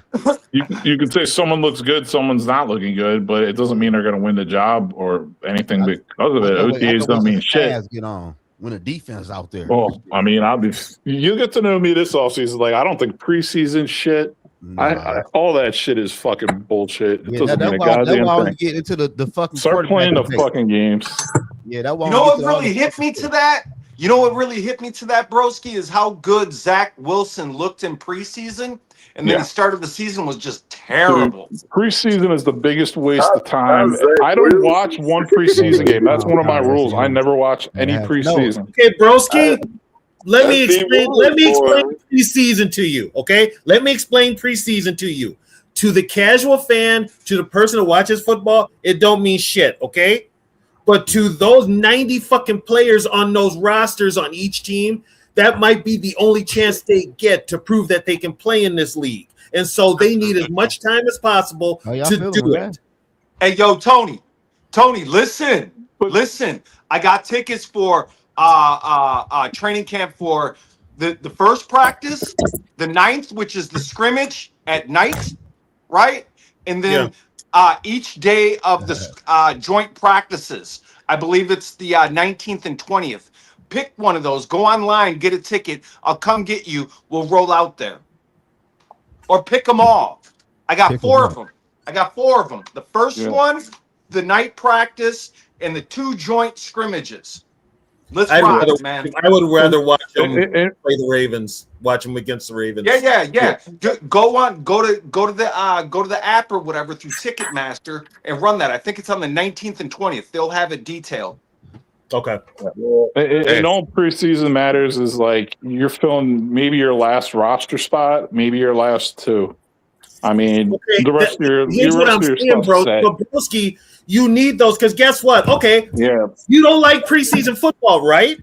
Do you know the only reason why you watch? The only reason why I'm watching, I'm just like, I hope nobody gets injured. I don't want to watch a game. Guess what? It's football. You can get hurt in regular season, preseason training. Yeah, but then it's when you're supposed to get hurt. You know what I mean? Like it's not before the real games even start. I can tell you never fucking played football. There's no supposed to. Yeah, no, I did. I played college football, but I'm just saying, like preseason worthless. You sound like a fucking idiot at times. No, that's just his opinion. I mean, TB, you're really worked up tonight, but you're not doing too well, so. You might want to take a step back or lay down or something. Take a Valium. I don't know, man. Broski, I don't care. I already stated what I said. Preseason is completely worthless. You need preseason games. Yeah, I'm watching. Don't take that. I'm just hoping no one gets hurt, so I'm not watching. I'm going to say this before I sign off. You say what, Joe? Don't watch it. This before I sign off. Fuckers that do watch it and those that are on those sidelines playing those games, don't shit on them because that's the only chance they might get. I'm not shitting on them. I just think the practicality of it is worthless. What? I'm going to just say this before I go. It's not worthless. Before I go. Huh? Hey, if you ain't a Viking fan, fuck you and your goddamn team. It's football time, and I'm out. You know what? Hey, Zoe, they can't run from the season, buddy. The Vikings can't run from the season. It's gonna be an interesting season. Hey, Dre, we'll check you out week 2. Yeah, it's gonna be an interesting season, though. Hey, man, Tony, I got an idea. Bro. Tony, my idea is each time during a Vikings game they start panning over KOC, I'm gonna start taking screenshots of KOC's face and I'm gonna start making some captions and putting them on our stream and stuff. You guys will be able to get a kick out of it. Nug, I'm fine, okay? Yeah, I will chill. I am chill, but then there's some shit that pisses me off and motherfuckers open their mouth. I got to say something. It's gonna be interesting though, Jed. So, fellas, I'm out of here. You guys have a good one. All right, broski. See you, Brody. All right, broski. I don't know. I think this shit probably gonna go all the way towards like towards the end of fucking preseason games. Everybody's got it. Everybody, the NFC North is wide open. Yeah, but the quarterback battle probably gonna go all the way to the end of the preseason. Well, and that's because if you think about it, KLC don't want to look like a fool. Right. J.J. McCarthy might look better. So that's good. He probably does. I heard he was looking better. But Jedi, we heard that shit last year, bro. So I'm not buying to none of that shit. That's people, true. Like when people get on, bro, we heard all that crazy shit last year, bro. I gotta see it for my eyes. Well, if our offensive line can stay fucking healthy, that's the biggest. That's the biggest if. Listen. They bet. The one that's got to stay healthy is Darisaw. Darisaw, fuck yeah, dude. At least Darisaw. If he goes down, dude. If he goes down, I might not even fucking watch. Well, don't worry. You don't have school to worry about, so yeah, that's one plus. They better get them backups linemen ready. That's what they better be doing. They got about 10 or 11 of them dudes, and they better put a lot of time and effort in them. Though they got a new offensive line guy too, so it ain't Cooper, so that's a good thing. You ain't lying, Cooper, and what's Dell making? Dell making pasta? He making a cake or some shit. No, it's pasta. He's making some pasta. It's pasta. What are we arguing about, fellas? What up, though, my guy? We're just pissed about we're talking about the stupid competition. No, I just got back from up north. I go onto YouTube. I come in here just to check it out, and TB's fucking screaming. You know how it goes. I can't have that TB. It's nice out. It's summertime. Then plug your ears. Yeah, this uncensored, dog. When Uncle TB go, you gotta let him go, man. Yeah, no, I hear you. He said, shout out to T. Yeah, bro. We all had them. All in good fun. All in good No, fun. it's on. Broski, I've argued with Broski Bear too. Yeah, before. that's cool. I argue with Broski all the time. Yeah, we get along. I like arguing with Broski. It's fun too. So just But I do watch preseason because you be having a dog. You be like, damn. Then he gets to the regular season, he still be a dog. I'm like, here's the thing though. Here's why we watch preseason. Honestly, what else is on? Yeah, but my uncle don't. But I agree. I feel where he's coming from though. But everybody different with the preseason. I mean, I didn't get to hear why the argument happened. I only heard the very, very end of it. I'm going to assume that he says preseason doesn't matter. Yeah, he said preseason is worthless. He doesn't care, and then he came up with this. If you're going to get hurt, I'd rather you get hurt in regular season. I feel. You're going to get hurt. You're going to get hurt. I mean, you can't really stop it. But I would want you to get in football shape before. What up, though? Still. They changed for everybody. They changed the rules for so much for everybody the last couple of years. Yeah, they. Well, here's another thing too. They can't do shit at OTAs. They can't do shit at mini camps. They can't do shit. So like, you're expecting all these guys to like just get in football shape in training camp. Like, I'm hoping the Lions play their starters in the preseason this year. And here's another thing too. Years ago, preseason meant something because it was a chance for the players to get in football shape. Because they weren't in football shape. You didn't have OTAs or anything like that. You just had training camp. That's it. So you needed preseason to get in shape. Now with all the OTAs and all that stuff, you don't need it as much, but it gives those younger players and players that are on the bubble a chance to prove what they can do to try and at least make the roster. The veterans, no, they're not going to play the veterans, which I don't know what KLC is going to do, because if you've got this quarterback battle, you're going to have to play your first line offense 1 or 2 snaps in preseason. So I don't know how he's going to do that. I would like to. I mean, the Lions. I think Dan Campbell's already said it, that he's going to be trying to play the starters in the preseason, even if it's like 1 or 2 series. Let me have it. Like, I don't. Like, last year we didn't play any of our starters at all during the preseason, and half of our team was out by week 3. It shows. It shows. They're not in definitely football shows. shape. They're not in football shape. And then here's the thing: the first week of football, for week 1 through week 3 is probably some of the sloppiest football you'll see. Yeah. It is, and that's where all these overreactions usually come from. Yeah, and that's because these guys are not in playing shape. These players, put it this way: today's players athletically are great, everything else, but they aren't in playing shape, which means they can't take a hit. They're not because they play 7-on-7 their whole fucking lives. Yeah, isn't it crazy? They make more money. They make more money than they've ever made, and the game is as soft as it's ever been before the actual season.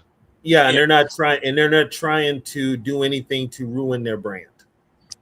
Dell's over here making pasta. I love this guy. Dale don't play.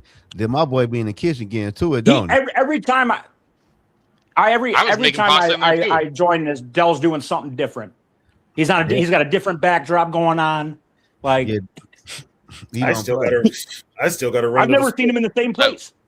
Well, we're cooking, right? Dell's actually cooking. We're cooking in the stream. Yeah, how to cook pasta 1-on-1.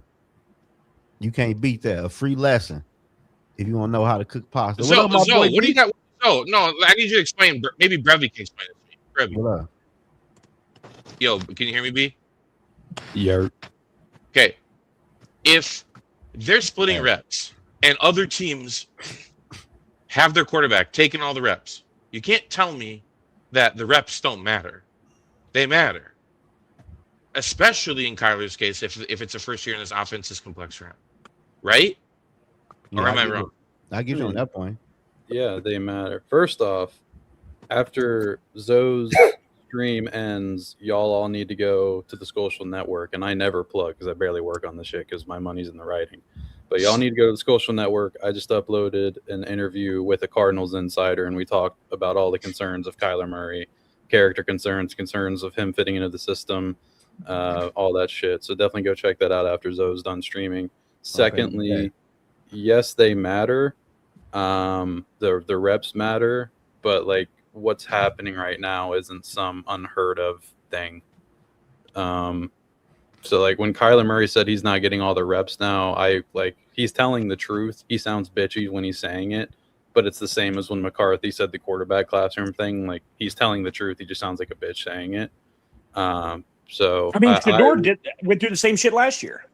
Yeah, I mean, I agree. It's beneficial for whoever the starter is going to be named quarterback one like before training camp, but I just don't know if they're going to do that. I don't think they will. No, I think this is going to go to preseason. It might.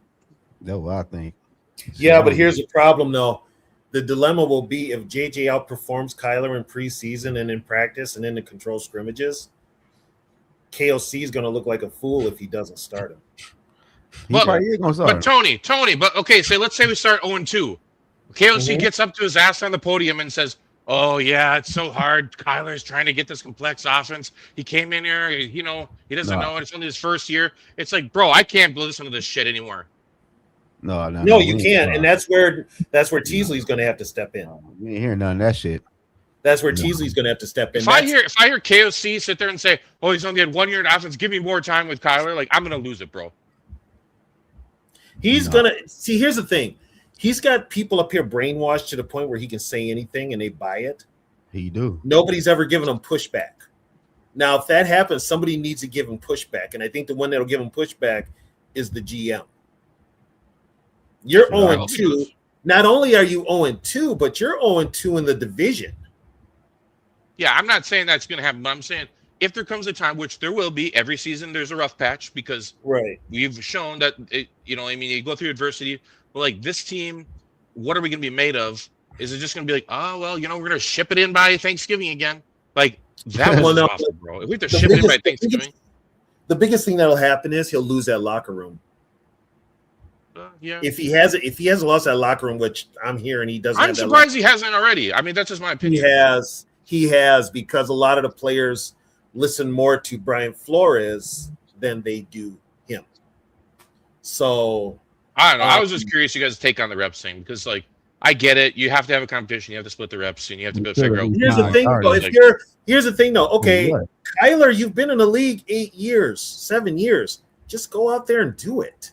Lead by example.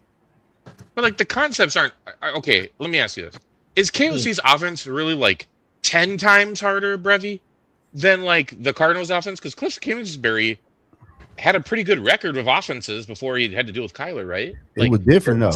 It was different. It was completely different. KOC's offense, like I know Kyler over Josh Rosen. I know. I mean, they had Josh Rosen the year before. I know we hate comparing Kevin O'Connell to Sean McVay in any sense of it, but yeah, O'Connell's offense is like a McVay variant to where it is very complicated. But once that quarterback has a hold of the offense, and that's where McCarthy's struggles were with just being young and not having the reps. Once that offense, the passing offense at least, once they have a hold of it, it's good.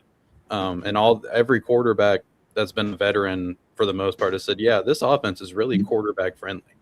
So I think it's like a pure progression type of offense with the way that they're reading the field and trying to, because they're not really diagnosing coverages as much as like you traditionally would before the play, but it's definitely more complicated, but it's for a reason, and sometimes it just doesn't work out. But so we're in the worst spot you could be then from a franchise with a complicated offense. We have a former number one pick who might struggle with it, might not. We don't even know. And we have year 4 rookie that was drafted top 10 that we have to make a decision on his 5th-year option this year. Yeah, well, when Kyler was in the Kingsbury offense, which is more like kind of because Kingsbury's obviously a college guy, it's like an air raid. Yeah, as much of an air raid. That's why they hired him. That's why they hired him for it. And that's when Murray looked better in Arizona. The Peltzing offense didn't really fit Kyler Murray at all last year, whether that's a good thing or a bad thing. So the O'Connell offense will be more akin to the Kingsbury offense that Kyler did look good in. but also, kind of fell off late season in the playoffs, which we do talk about in that interview I mentioned earlier with Kyle Odegaard. Just out of curiosity, what was the biggest character flaw that you guys went into? Was it more... So, like, off rip, we went into, I was just, like, straight up, like, look, Vikings fans have character concerns with the dude. And Odegaard is somebody, like, he's a Cardinals insider. He's, like, in the facility, or used to be at least, new Kyler. So I guess technically, out of being fully transparent with the audience, maybe Kyle's a little more, like, Kyler Murray's kind of my friend, so I'm going to be a little nicer on him. So that totally might be something there, and it's worth being honest about. The first question I asked him was like, look, are the Call of Duty, the film clause, like, are these concerns legitimate? And he was like, he understands why they blew up so much, but he did think they got pretty overblown in the film thing, because that got taken out without a week of the contract. That was just like a card. He called it an absolute PR disaster on the part of the Cardinals for putting that in there. Because Murray did say, like, he doesn't feel like he has to watch film. I took it as more of a, okay, this kid's 22, 23 years old. He's confident. Maybe he's a little stupid saying that, obviously, but a little stupid. I myself thought it was a little overblown, but I understood why, because it sounded bad. It's also funny to make fun of, for like the last 5 years. It's always funny to make fun of Kyler Murray, whether it's the short man memes or the Call of Duty memes every time he fails. Yep. But Kyler Murray is definitely talented, and you guys have one of the most talented offenses, in my opinion, especially as a rival of yours. If you guys just stay healthy, I think Kyler gives you guys the best opportunity to win at least 10 to 11 games this year.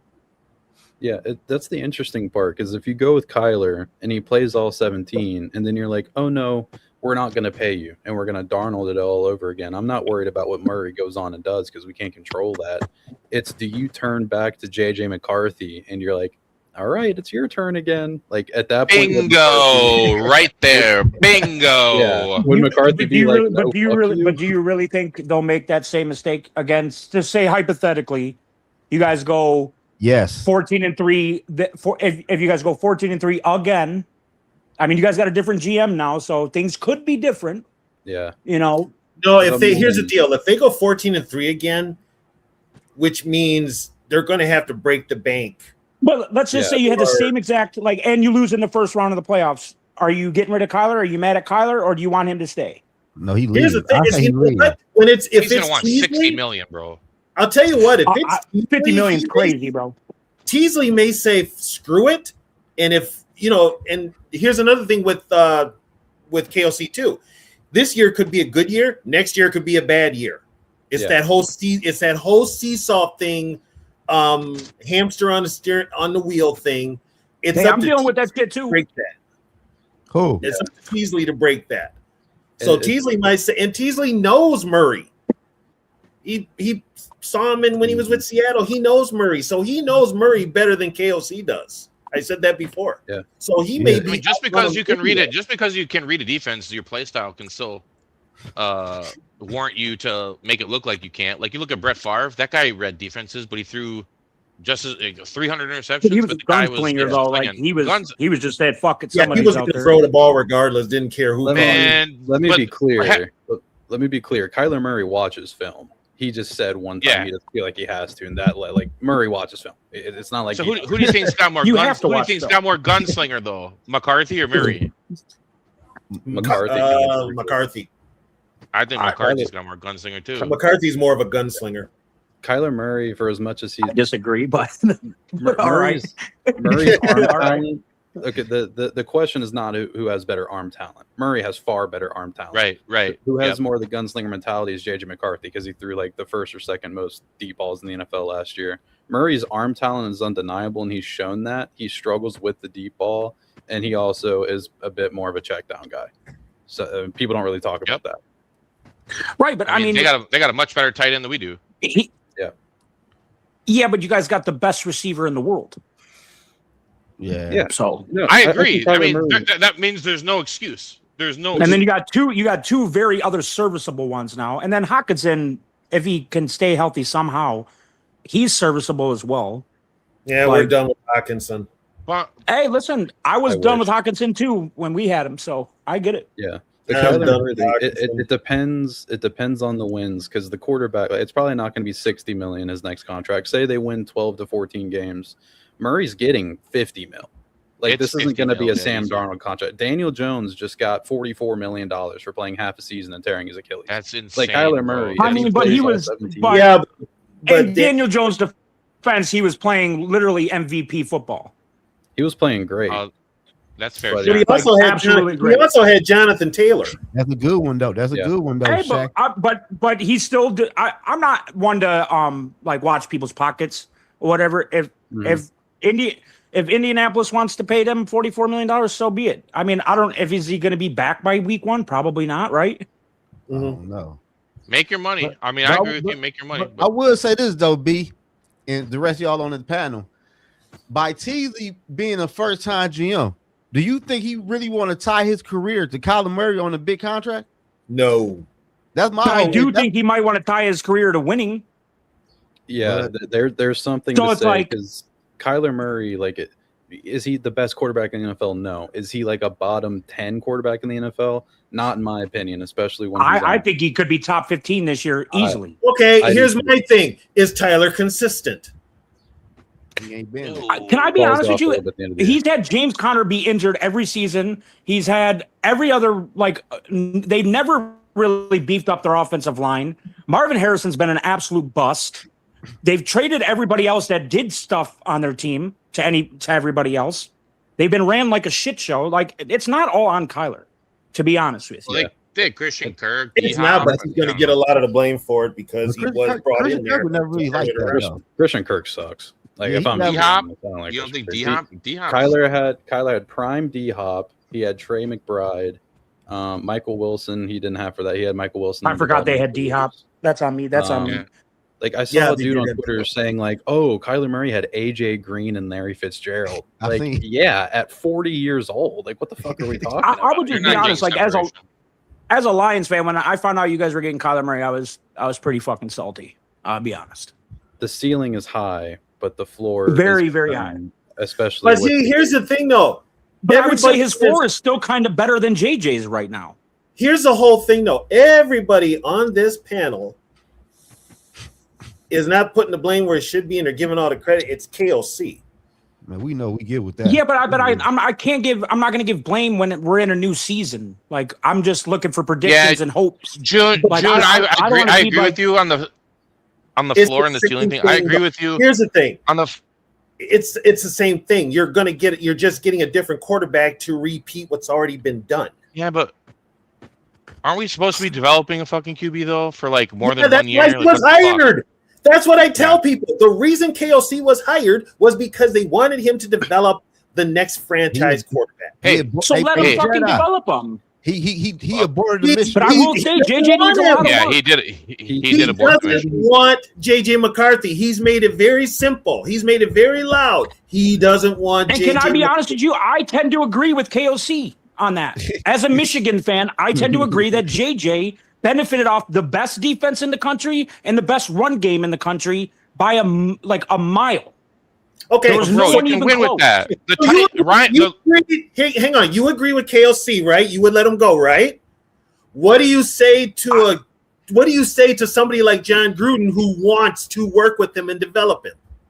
What do you say to the quarterback when he can't stay on Can the I be field? honest with you about the John Gruden Well, thing? yeah. John Gruden, if you watch any of his shit, I'm a big Barstool fan, like huge. I trust me, I love Gruden. But he loves everything. That guy just loves football. He never talks bad about anybody. Everybody's amazing to him. Actually, you know what? He did talk bad about KOC. June, But I June. mean, But Yeah. if but Ryan I'm talking about Tannehill can players get to a like, champion, they badmouth coaches all day. He did Bro, talk bad if- about KOC. if Ryan Tannehill can get to a championship fucking game with the fucking boy, Titans, JJ McCarthy can get to a championship game, bro. It's the fucking Titans with Ryan Tannehill. But you Listen, got, if Jared Kyler Goff Murray can get to a for free. Super Bowl, listen, trust me. I understand. I just I just think quarterback play has been so fucking bad in college, and we're now reaping the benefits in the NFL of just horrific quarterbacks that are just aren't developed at all, and And that's it's on showing. coaching. That's where do you think that comes from, though? Is that coaching or is it the portal, the transferring, and all that shit? I honestly think it's. I don't even think it's the NIL. I just think it's the transfer portal part. It's all coaching. I think it's that where. Oh yeah, because again, I don't complain about people getting money. I'm never gonna do that. I came from the gutter. Yeah. Like, I don't judge people for making money, bro. So it's not gonna happen. But the transfer portal where these kids can be like that Sorsby thing that just happened, like that's fucking insane. Like if everybody wouldn't have bullied Texas Tech into that, he would still be playing this year. But everybody bullied him as they should have. Here's the thing. Think about it over all these years. How much did these so-called coaches, and they're not very good, basically hold colleges for ransom as head coaches for the football team and didn't deliver shit? Coaches could get paid whatever. I just lost the head coach of my basketball team today because he went to the Mavericks. Hey, that was bullshit, dude. I was mad about that. Bro, I'm shit. fucking hurting today. You know, but at least we got a championship out of that. Yeah, we did. I got some news for you. If we go 14-3, I'll buy everybody in this fucking panel jersey. That's not fucking happening. So I'm just saying. I'll humbly decline the jersey just because I'm a Lions fan, but pass it to D Woods or something. You know what? You're getting a Will Riker jersey, June. You're getting a Will fucking Riker jersey. Is that the guy that missed the kicks? He's the kicker. No, he's the good kicker. He's our best player. No, I need the guy that did that double doink shit. Who are you talking about? Who are you talking about? Blair Walsh? Oh, no, that guy that missed wide left from like 17 yards ago. 17 yards. That was Blair Walsh. When you're in the Minnesota Stadium. That was a whole decade Wasn't ago. it that? Yeah, that was Blair Walsh. Yeah, you can give me a Blair Walsh jersey. Holy shit. Vikings Jeff Kuda jersey. Jeff Kuda. No, give him Klein Saucer. Klein Saucer. No, don't get a legend like Klein Saucer. No, you're right though, June. The quarterback play. Like I remember as a kid watching all these quarterbacks. The quarterback play was like way better when I was a kid. It's like ass right now, bro. But you know what also helped This is Nug, by the way. A lot of I was just I made my name this so TB can be happy again. Well, what did you put for your name? Be positive. It's June.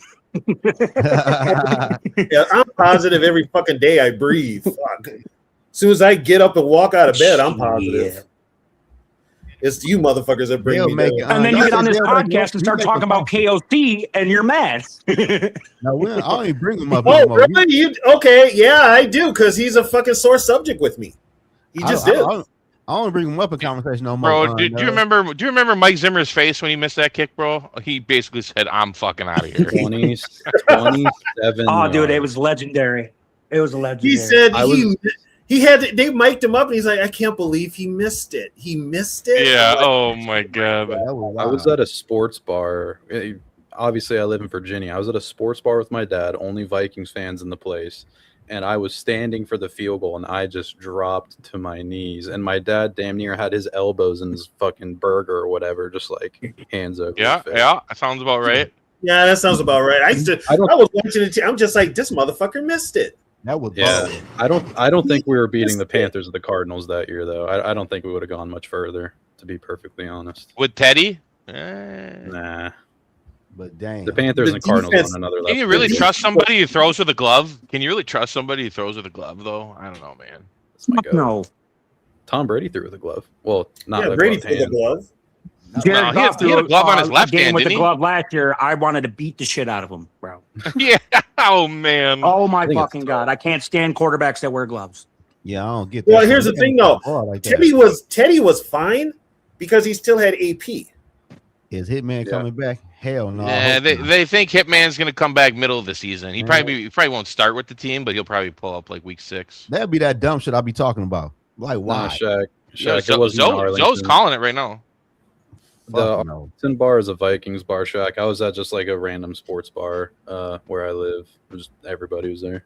All fans of all teams. Teddy had a rubber band arm. I mean, he didn't do so bad when he went to New Orleans in the league at one point. Hell yeah, Teddy play. Teddy was a Teddy's ball. still playing. He's still in the league. Teddy was he's on my team. Yeah. Teddy was kind of like he's only on my team because he got banned from coaching, but yeah, Teddy's not like Kyler. They don't play the same game, but they both struggled with the deep ball. Like Teddy couldn't throw a deep ball to save his life. Teddy got screwed because when he got hurt, the one that hurt him was Adrian Peterson in practice.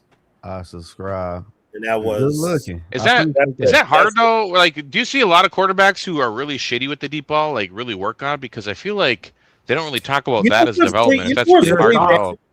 Jared Goff's been pretty chill. Even some of the greatest were bad with the deep ball. Fran Tarkenton couldn't throw a deep ball. That's why all his passes were like 15 yards. Yeah, he couldn't throw a deep ball. If you like go on a football field, and Dell, you're muted. Dell, you're muted. Dell, you're muted.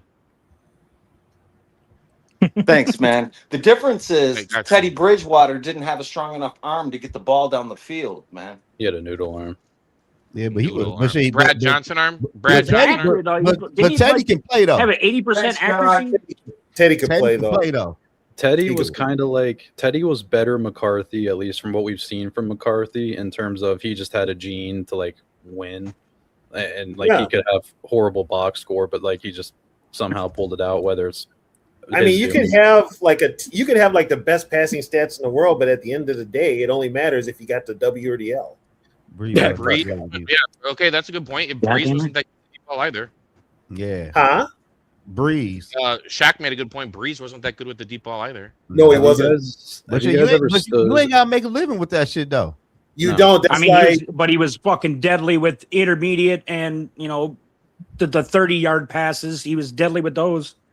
And that's where all you have to do is just that's move the thing about Sean Payton too. Sean Payton always had receivers. He valued that position big time. He always set Breeze up with some good wideouts. Yeah, he did. Michael Thomas was crazy for ball. I mean, the guy was throwing for like 5,500 Thomas. You got Colston. Oh, yeah, Colston. Yeah. Damn, my shit got 100 views in the first half hour. That's lit. That's what we talking about. We going. You clicked that shit 100 times in a row, Brev, yourself? Yeah, that's crazy. My thumb's fast as fuck. That's why I need a Latina. Oh Jesus! What up, Davey OG? He said that's the problem. Revy and his fucking Latinas over here. Yeah, you gotta be acting. But I don't know, man. Like y'all said though, I agree with y'all because I remember watching football, man. We had like Matt Ryan, Jeff George, Drew Brees. We were spoiled, Zoe. Yeah, you had Brett Favre around. We had the best quarterback era. Drew, you had like Peyton Manning.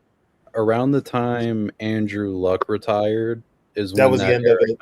Kind of that ended. was the end of it. Yeah, Breeze was falling off. I loved watching Marino and Elway, and Aikman. Okay, Marino had could throw the ball deep. Elway could too. Yeah, Elway was cooking, bro.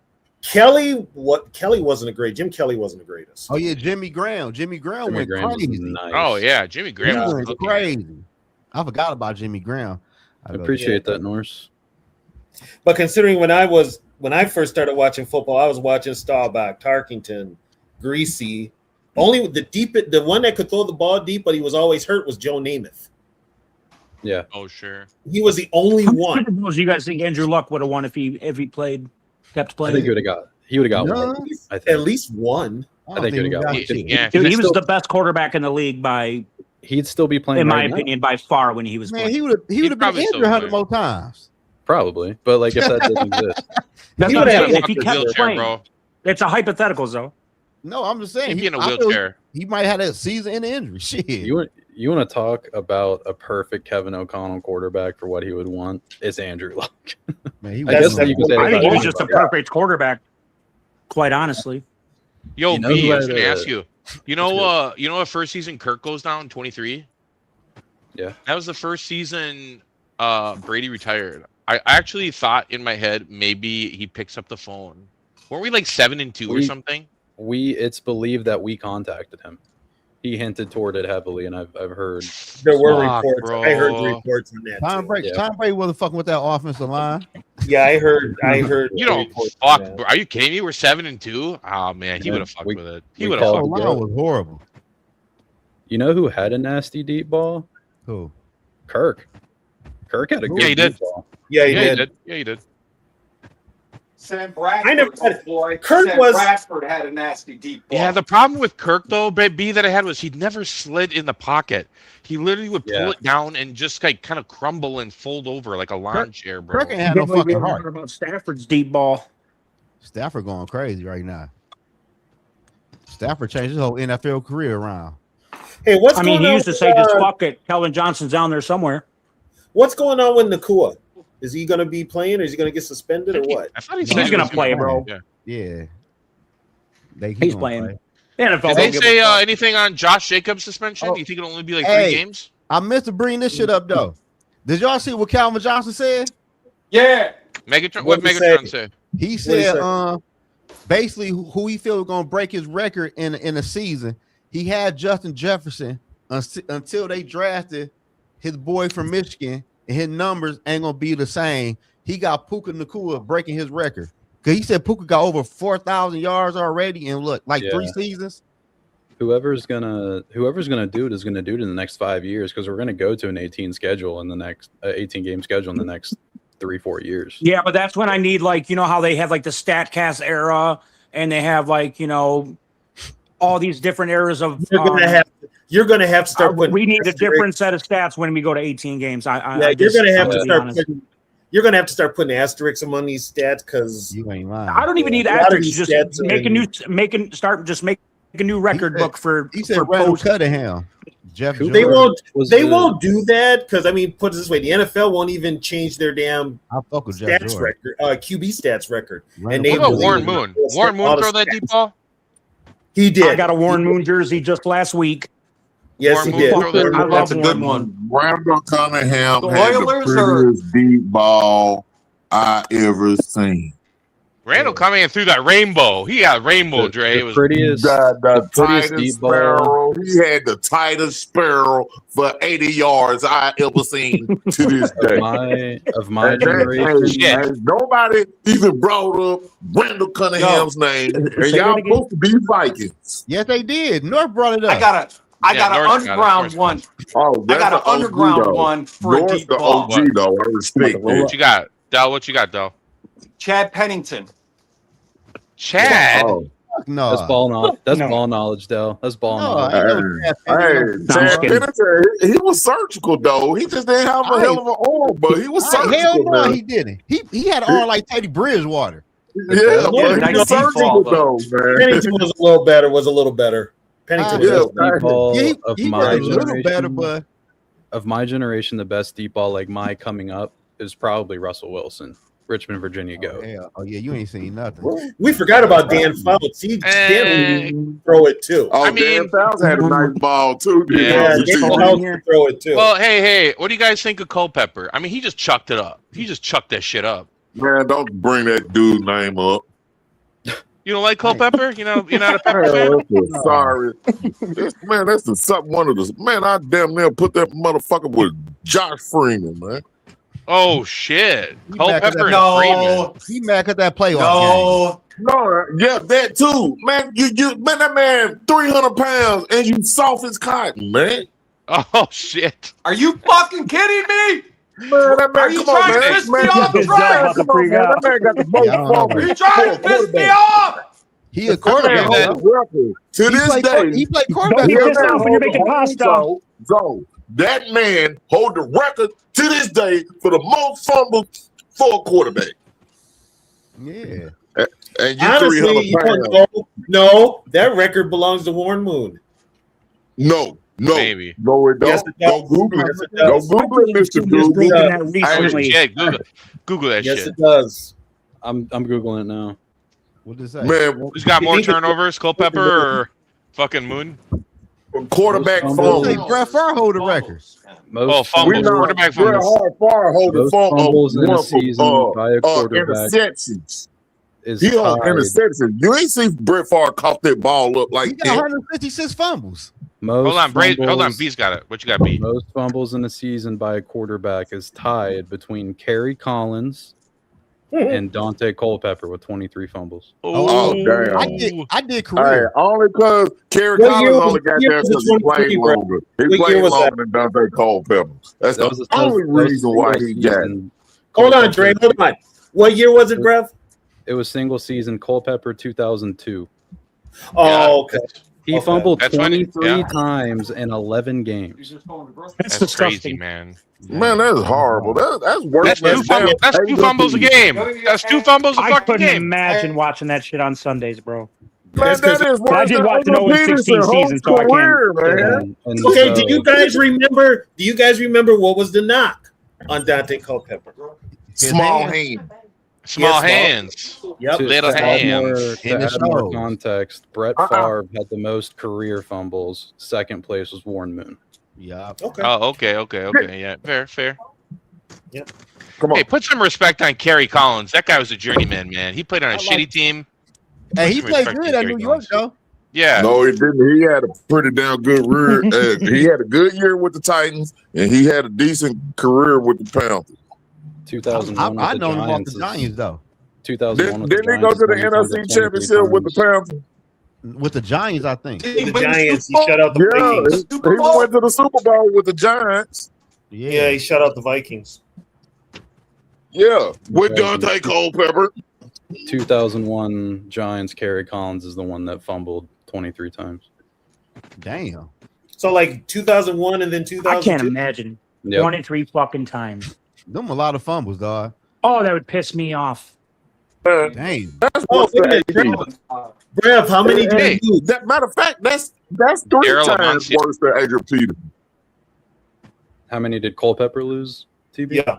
Yeah. Look like. Matter of fact, I'm pissed now. Yeah, that was a weird season, TB. In 2004, we went to the championship game and lost 41-0 against those fucking Giants. He lost 10 of them. So did Collins and Culpepper both lost 10. Dante So they Culpepper. fumbled so much, but they only lost 10, which means they recovered 13. Yeah. Culpepper then again in 2003 fumbled 19 times. Dang. Daniel Jones tied that in 2019. Them a lot of fumbles, dog. Yeah, he had those small hands. That's why his was Fuck so all many. Penn State fucking QBs. Yeah. I don't want Those to- Florida Respect- State. all Fuck the respect Florida to all State fucking QBs, bro. Nobody should draft a QB Hey, from what Florida State. what the best place to get a quarterback from? What region, y'all think? Who? What's that, so? Where the best spot to get a quarterback? Like what region y'all think? Not Ohio State. California. It used to be Pennsylvania. It used to be Pennsylvania. Pennsylvania. California is up there. Now it's kind of spread out because Lamar is East Coast, Burrow's Ohio, Midwest, Mahomes is What about South? Yeah. Mahomes. Yeah, Mahomes. yeah. Or yeah, I'm just saying. Yeah. JJ McCarthy's Midwest for what that's worth. Yeah, he from what Illinois area, right? Actually, the real answer is Virginia, in this area of Virginia, because Michael Vick. That's a man. How long ago that was? Michael Vick. What 20? He was drafted in 02, Man, in 2026. We got Michael Vick, Tyrod Taylor, and Russell Wilson. Fuck y'all. You say you got who? So, hey, fucking Vic, Tyrod Taylor, and Russell Wilson. it makes you wonder though, B. It makes you wonder though. If you know, people like with a brain back in when they drafted Ponder, like if Ponder even gets like a shot. I mean, we give that guy 4 years, and like no other team would probably even draft him where we drafted him. That class was bad for quarterbacks, though. It was a super bad class. When we took him, it was everybody was shocked because he was like consensus second rounder. Texas, yeah, is on top. I didn't even have him the second round. They must, you know, they must have panicked. They must have panicked fucking hard, bro, in that draft. B. They must have panicked fucking hard. You know why? You know what the Vikings? Ever since the Wilfs have got this team, the only team they pay attention to, who they want to compete with, is the Packers. So in a way, they want to get a quarterback and keep a quarterback as long as the Packers did with both Favre, Rodgers, and now Love, but they just can't get it right. Yeah, but they can't do it right. The Packers have had 30 years of good quarterback, but like as much as Jordan Love is nowhere near the level of Favre and Rodgers, but Love is still a good quarterback. They've had 3 decades worth of. Wasn't there a stretch though before Favre though that the Packers were absolutely it was like 20 years where the Packers had a revolving door on quarterbacks. Mm-hmm. We're at 50 I don't think years. Love is good at all, man. I really don't. Like honestly, the Packers had quarterbacks like Packers had a starting quarterback that ended up acting in the TV show In the Heat of the Night. What you have? All right, no. But how many franchise quarterbacks have the Vikings actually had, though? Franchise quarterbacks. I'd say we've had one. One Dante. One Dante. Maybe two with Dante. Maybe two. No, one with Dante. Frank was not a franchise quarterback. Oh, we're not talking. Okay, we say Fran's no. Fran's not a franchise quarterback. Texas is putting out the most high school quarterbacks. We talking about pros. We talking about pros. I'm talking about pros when they go into pros. Count up how many. Matt Stafford for one. Matt Stafford for one. Okay. He's from Texas. Okay. Quinn Ewers. I think he's gonna be a good one. He's from Texas. Man, stop it now. Hey, did you say Quinn Ewers? Yes. I think he's gonna be good. Man, the man signed $1 million contract in high school. Man, don't deny that, man. And he's in the NFL. We don't care about no high school. You know who else? You said a quarterback from Texas in the NFL. You didn't say what he gonna do. Yeah, you did. Hey, Zoe, fix your camera, bro. Quit moving the goalpost. The man went to high school in Texas. Hold on, Joe. The man went to high school in Texas. The man got the $1 million contract, and he's in the NFL. He only been there for 1 year, though. Dre's cooking. You want to know some other quarterbacks from Texas? Jalen Hurts, Baker Mayfield, and Kyler Murray. That's what you say. Don't say no Quinn Ewers. Yeah. But Quinn Ewers, he was in Texas, man. Come on, man. That man was ass in college, man. Man, no, he wasn't. No, he wasn't. Where did he go? Where'd he go? Man, that man went. Art should have started for him. Archie should have started over him. Oh, yeah, he was at Texas. Yeah, Archie should have started over him. No, he said it's the reason why Archie didn't start. Yeah, because they cared about seniority at Texas. Man, Sarkisian's boy. Stark is a multiple college football champion. I believe he knows. I'm not saying anything bad about Stark. I believe he knows a lot more football and watching them boys practice than we do. You say what? Don't give me that. I mean, watch that man play every fucking day. Yeah, you say I'm just saying. Okay, I'm just saying. No, y'all don't get it. All I'm gonna say is y'all don't get it, bro. Y'all talking about Vikings franchise quarterback, and y'all didn't say Kirk. We didn't. Thank you, D Woods. Thank you, D Woods. Y'all didn't say Kirk. We didn't draft him. Kirk started for 6 years. We didn't draft him. We didn't draft him. Draft him. You don't have to draft. Wait, he was a quarterback. Drew Brees not a Saints franchise quarterback? They didn't draft him. Exactly. Drew Brees was the franchise quarterback for them. The Giants didn't draft him. Y'all gotta start including Kirk in that conversation. No, we don't. The Rams didn't draft him. He was. Why? For 6 years. It did nothing. He started for 6, but that's a franchise quarterback, though. I didn't say wins, though. You said franchise quarterback. A franchise quarterback is a quarterback. No. A franchise quarterback is a quarterback that starts for multiple consecutive seasons. Kirk started for 6. That's a franchise quarterback. Kirk started for 6. That's the definition of a franchise quarterback, bro. When you have a franchise quarterback is who you draft and groom them into be your starting quarterback, your franchise quarterback. Zoe was the only one that moves the goalpost, but you saw him do that, Tony. I said I call y'all that. All right, D Woods, don't start with me, goddammit. I got bros to get your ass about. Don't start with me. Have it, TV. Look, all jokes aside, though, right? When y'all start talking about franchise quarterbacks, though, right? In my opinion, a franchise quarterback is a quarterback. I'm not going to say drafted because that's just going to eliminate a lot of players. If you're a quarterback that starts for multiple seasons, Kirk Cousins started for 6 consecutive years. So in my opinion, as a franchise quarterback, he was a franchise quarterback for the Minnesota Vikings. He might not have won anything, but he's a franchise quarterback. But Will, can I ask you one question? Hey, Woods and B, I might be tripping. Ain't a franchise quarterback supposed to have some type of tangibles? He's supposed to be intangibles, bro. Like why y'all always trying to Zoe, don't do that. Come on, bro. Stop trying to shit on Kirk, bro. What is that? I'm being serious. No, you can't be serious. Quit moving the goalposts, though. Come on. Joe, you on the board. Think about this, though, Zoe. Y'all get on here and y'all talk about Randall Cunningham. He only really played for the Vikings for one season. He was with the No, he Vikings. played two. He's with the He Vikings. played three. He played three. One good year, 94, though. 98, 99. One good year. Kirk 97, has 6 consecutive. We didn't bring him up on no way, bro. But I'm just saying, y'all always bring up Randall Cunningham and shit like that. Did you let me just remind you? Let me remind you about Randall Cunningham when he was with us.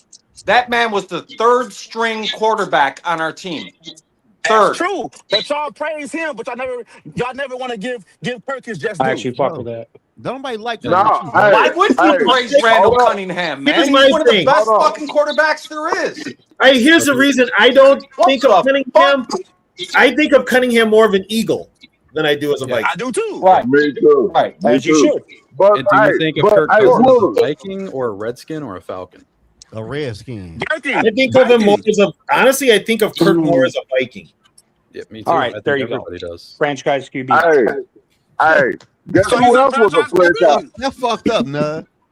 I would. Guess who else was a franchise quarterback? When I first met you guys, you guys used to flame me because I liked Kirk Cousins, and I still do, by the way. Damn. But the problem is, it's like I've always defended Kirk Cousins, and he's always been a franchise QB. He just, I mean, he's also the biggest thief in NFL history with these contracts. But, well, that's a different discussion. The reason Christian Ponder was a franchise quarterback. Christian Ponder. No. Christian Ponder was a mistake. He started for 3 years. He was a bad team, but he was supposed to be our franchise. Was he or was he not? Was he or was he not? He was supposed to be, but he wasn't. Oh, okay. It don't matter. He was supposed to be the franchise. But he wasn't. We drafted. Yeah, because we made a bad damn pick. So what are you trying to say? So what's he was a franchise quarterback. We took him in the first round, bro. He was franchise. A franchise quarterback don't gotta be a round one quarterback, bro. A franchise quarterback is somebody you invest. Can I lay this out? Can I lay this out? Man, hey, go. God damn, man. Are you gonna tell me after we lost Brett Favre and we drafted Christian Gordon, he wasn't gonna be our franchise quarterback? You right. What you about to say? It didn't pan out that way. Let's just not argue about Christian Ponder, though. A franchise quarterback is somebody. He was just supposed to be hold a on, franchise quarterback. hold on. Let B talk. Shit. Let the whole world say fuck Drake. What you about to say, B? A franchise quarterback is somebody that you invest in heavily multiple times, starts many years for your franchise, and is just you build around him. It's clear that he's your guy. So is that saying that Kirk Cousins is like one of the best quarterbacks in franchise history? I'm not making that argument, but by the definition, Kirk Cousins technically kind of was, just because of how many investments we made in him, how durable he was until the end, how just he didn't miss a game until he tore his fucking Achilles. Like, exactly. So I think he missed it. And your wide receiver misses him as well because of COVID. Yeah. He missed one game because of COVID. Yeah. So, like, to me, that qualifies franchise quarterback. I don't think you have to draft them. Like, Sam Darnold is about to be the Seahawks franchise quarterback. That doesn't mean he's a top 5 quarterback, but that's just how I see it. That's how I look at it, too. That's the logical way to look at it. Y'all just want to be Kirk Cousins haters, man. Y'all need to get over that shit. We not even, bro. I'm not even speaking on that man. We don't like him. I'm gonna get y'all some therapy sessions. What the fuck? We don't like him. That's we just don't like him. What the fuck? Yeah, we don't like him. Okay, look. I'm gonna say this to him, and I hope y'all don't get mad. If y'all can't have a logical conversation about Kirk Cousins being a franchise quarterback, y'all opinions don't mean shit to me. We don't give a fuck. Like we give a fuck what you think. What the fuck? I'm just saying. Right. What's up, North? What up, though, North? What's going on this Monday, man? What's up, fellas? Man, shit. Damn, is it Monday? Fuck. Yeah, man, my fucking head hurt. Shit. Is that normal? Man, yeah, when I hop on this bitch, dog. Dang. Is my let me get a sound check. Is my air conditioner fucking y'all up? No, you Hell sound no. Here. No, we can't hear it. You sound great, bro. You look great too. I agree. Good I'm lighting there. screenshotting that. Oh man, y'all crazy, man. Just gotta prop up the fellas, man. Gotta prop up the homies. Hey, Brett. Sorry, Nug. Hey, Brev. Let me get you your top 3 quarterbacks under the most pressure this year, right now. That's a good question. That's a really good question. Whoever the Vikings starter is, if that's McCarthy or Murray, if it maybe even more so if it's McCarthy because he has to prove that he's the guy, but you can make that argument for Murray too. Like he's playing for free, but he's also playing for a huge contract. I think Burrow's under a lot of pressure because he needs to get over the hump even though he's been. And the Bengals have completely rebuilt the defense. I don't know if it's going to happen this year for them to mesh, but I think he's a guy I think of. Josh Allen, I put in that conversation just because again he's a guy that really can't get over the hump. Now he's got a whole new, not a whole new coaching staff, a new head coach. But he's also got DJ Moore. Defense is going to be solid. Give you another one, Lamar, new head coach. Lamar needs to get over the hump. And I'd fuck it up for Nug. I'll throw out Jared Goff. Thank you. The Lions. That was my number one. I still think the Lions are going to be fine. I think the Lions will be good this year. But it might be time to start thinking about drafting another one. What is because Hendon Hooker didn't work out. You know what? What does everybody feel about Trevor Lawrence? I like He did great last year, and they're going to be better this year. You know what fucks me up about Goff is when he was playing with the Rams, like if you could stifle him until you got the coach off the headset, he wasn't shit. You understand what I'm saying? The year that he made the Super Bowl, he had like Todd Gurley's do you know what I'm season. saying? Like, he got pretty much carried that year. Like as soon as the mic goes off in the helmet and he doesn't have the checks from the coach or the offensive coordinator, he's definitely better. He's dead in the fucking water every time. I would say he's definitely better at that at this point in his career than he was with the Rams by a long shot. Oh yeah, way back. Because he has full autonomy of our offense once the mic is off. Like he could do whatever he wants, and you'll see it. He audibles almost every play, or he'll do checks and shit. He does a bunch of shit. The problem with him is, I keep saying, our offensive line was so bad last year. Hey,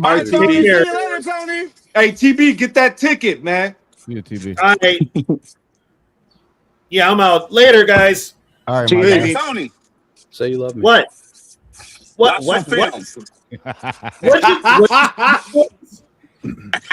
you say, D Woods? I said go watch some film. Okay. Yeah, I could tell you some shit too, motherfucker, but I won't. I'm leaving on a good note. So let's just leave it at that. So, later, y'all. All right, TV. I love you, Mr. Tony. Yeah, but Del, I'd like to answer your question about the 3 QBs under the most pressure this year. I agree with 2 of yours, Brevi, with the Burrow in Cincinnati thing, and then definitely Jared Goff. Mm-hmm. But Baker Mayfield, I think, is under a lot of pressure this year because he's contract talking, playing a heavy game, talking shit, and like saying he'll show up for his team, but he's not going to settle. And like they haven't got over the hump either. And he was playing MVP football for the first 6 weeks last year, and then fell off a fucking cliff. I think they should have fired Todd Bowles, but that's just me. Yeah. But whatever. We owe that motherfucker. That's my third QB on that.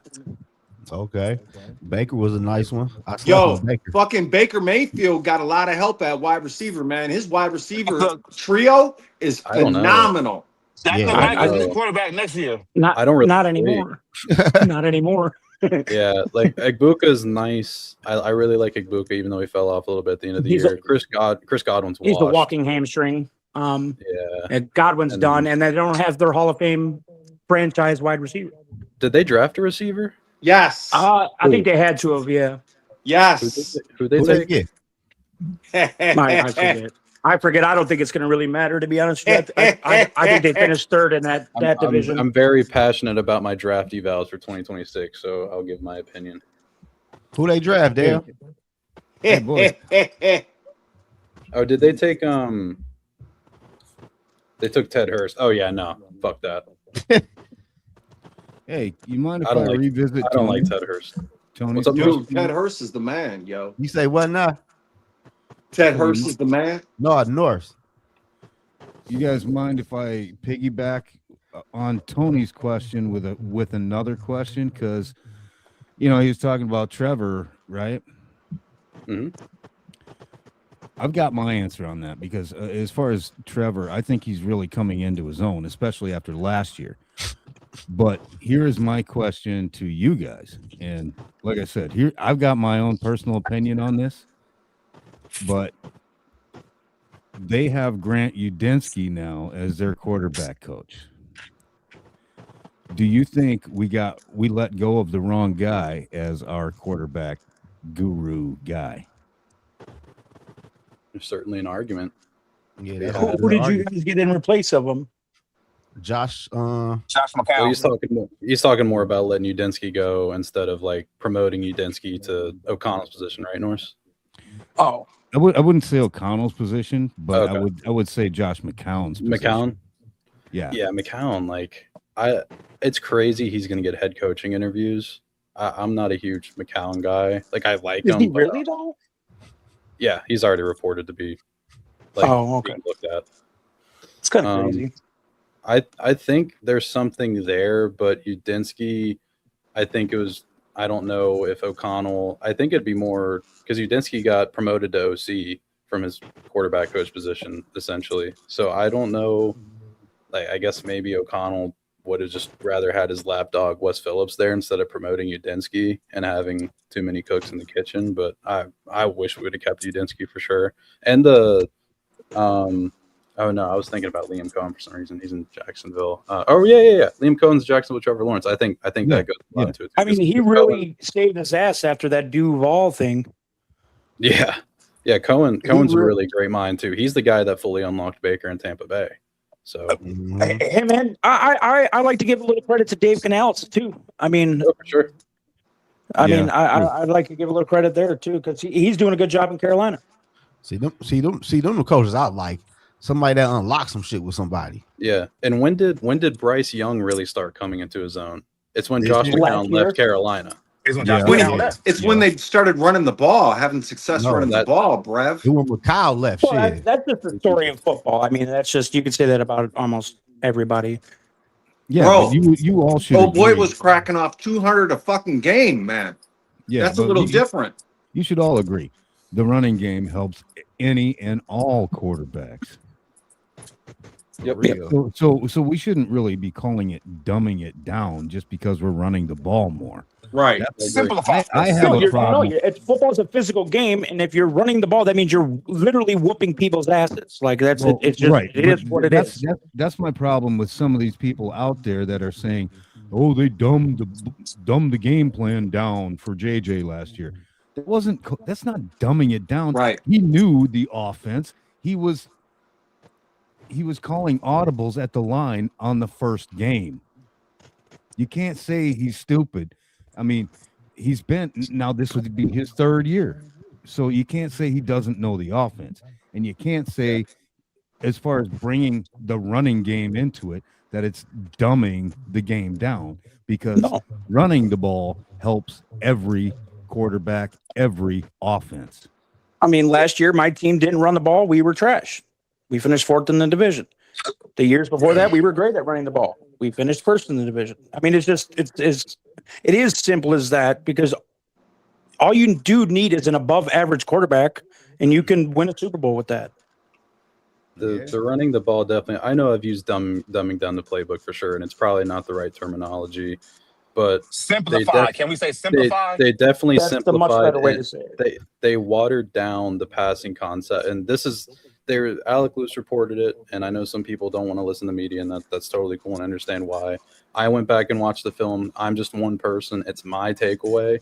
Opinions can vary, and that's the beautiful thing about talking about sports.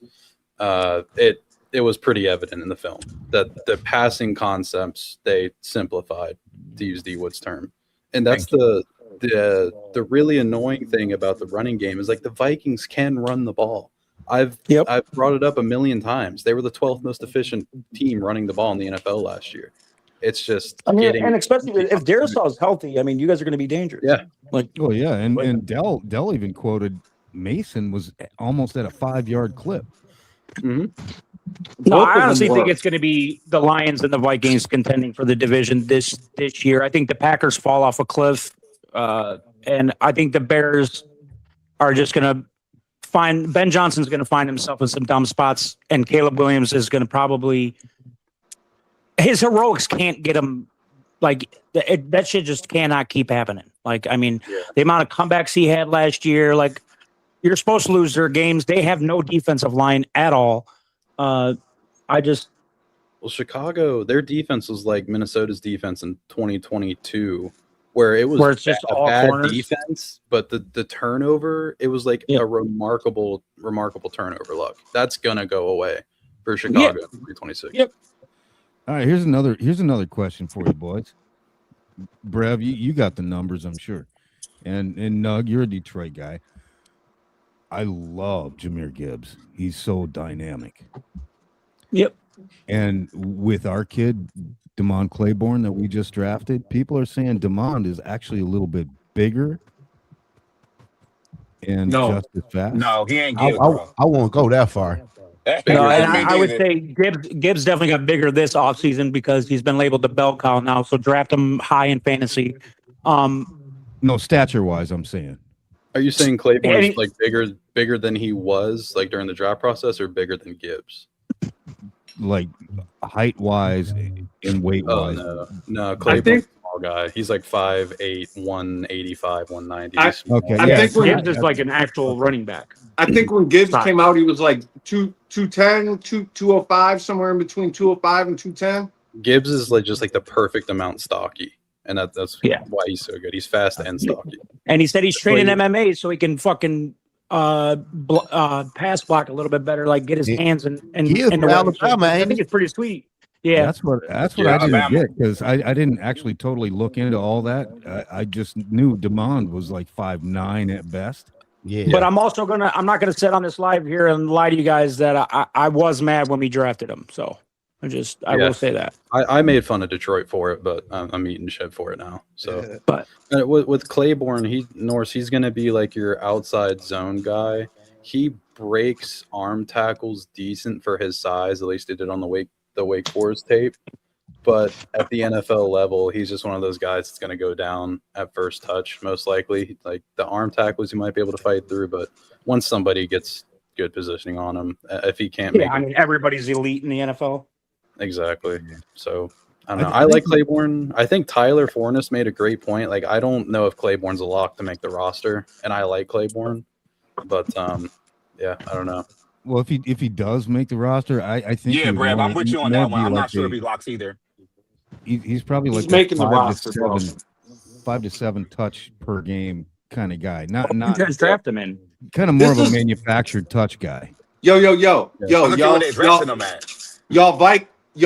Vike heads. This is Claiborne presses Miles Price for return duties. So he holds he's a dual type of personnel player. So if if it comes down to the wide receiver room or running back room, you know what I'm saying? Just keep an eye on that. Y'all think Claiborne could beat out Scott?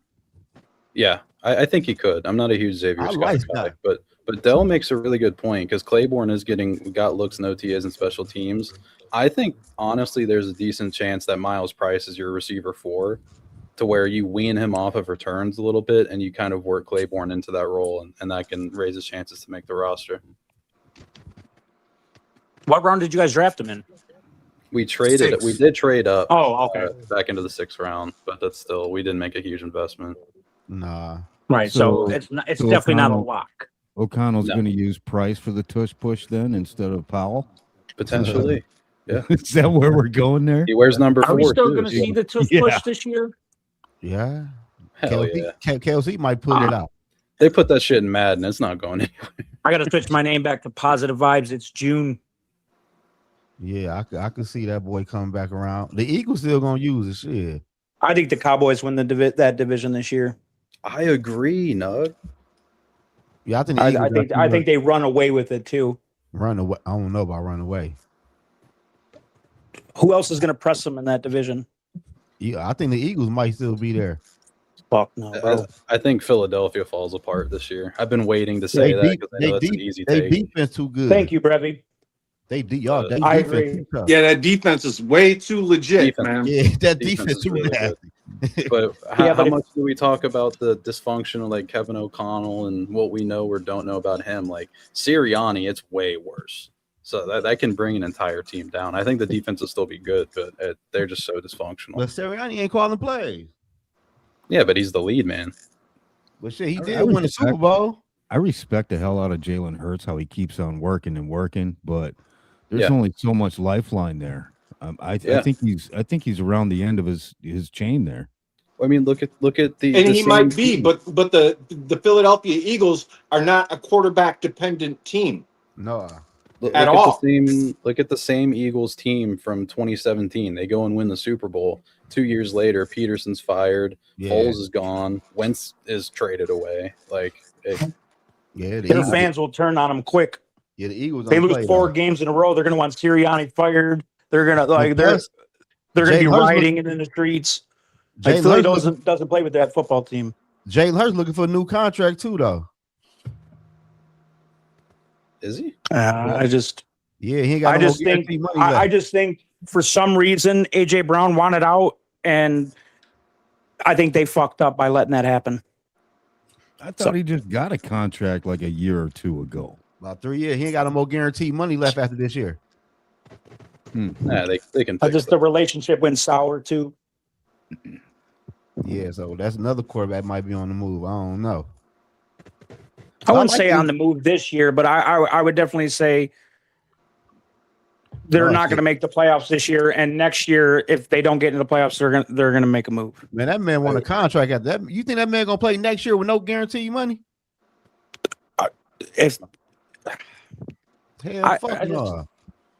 Where is he gonna go? Man, a lot of next year's QB class is decent. Like, there's gonna be a bunch of QBs other shifting around. Like, are you really gonna want to pay max money for Jalen fucking Hurts?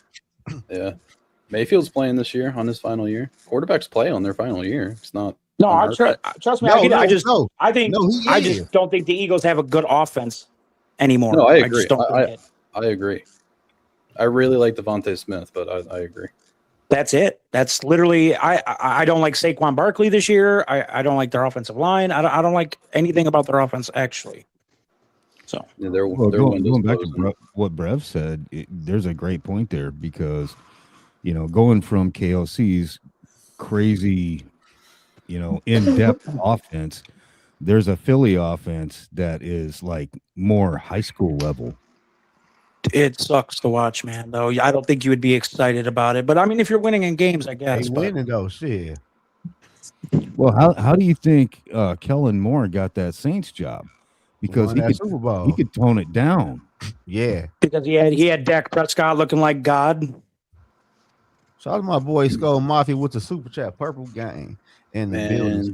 What up? And he has Tyler Chalk looking like an above average QB.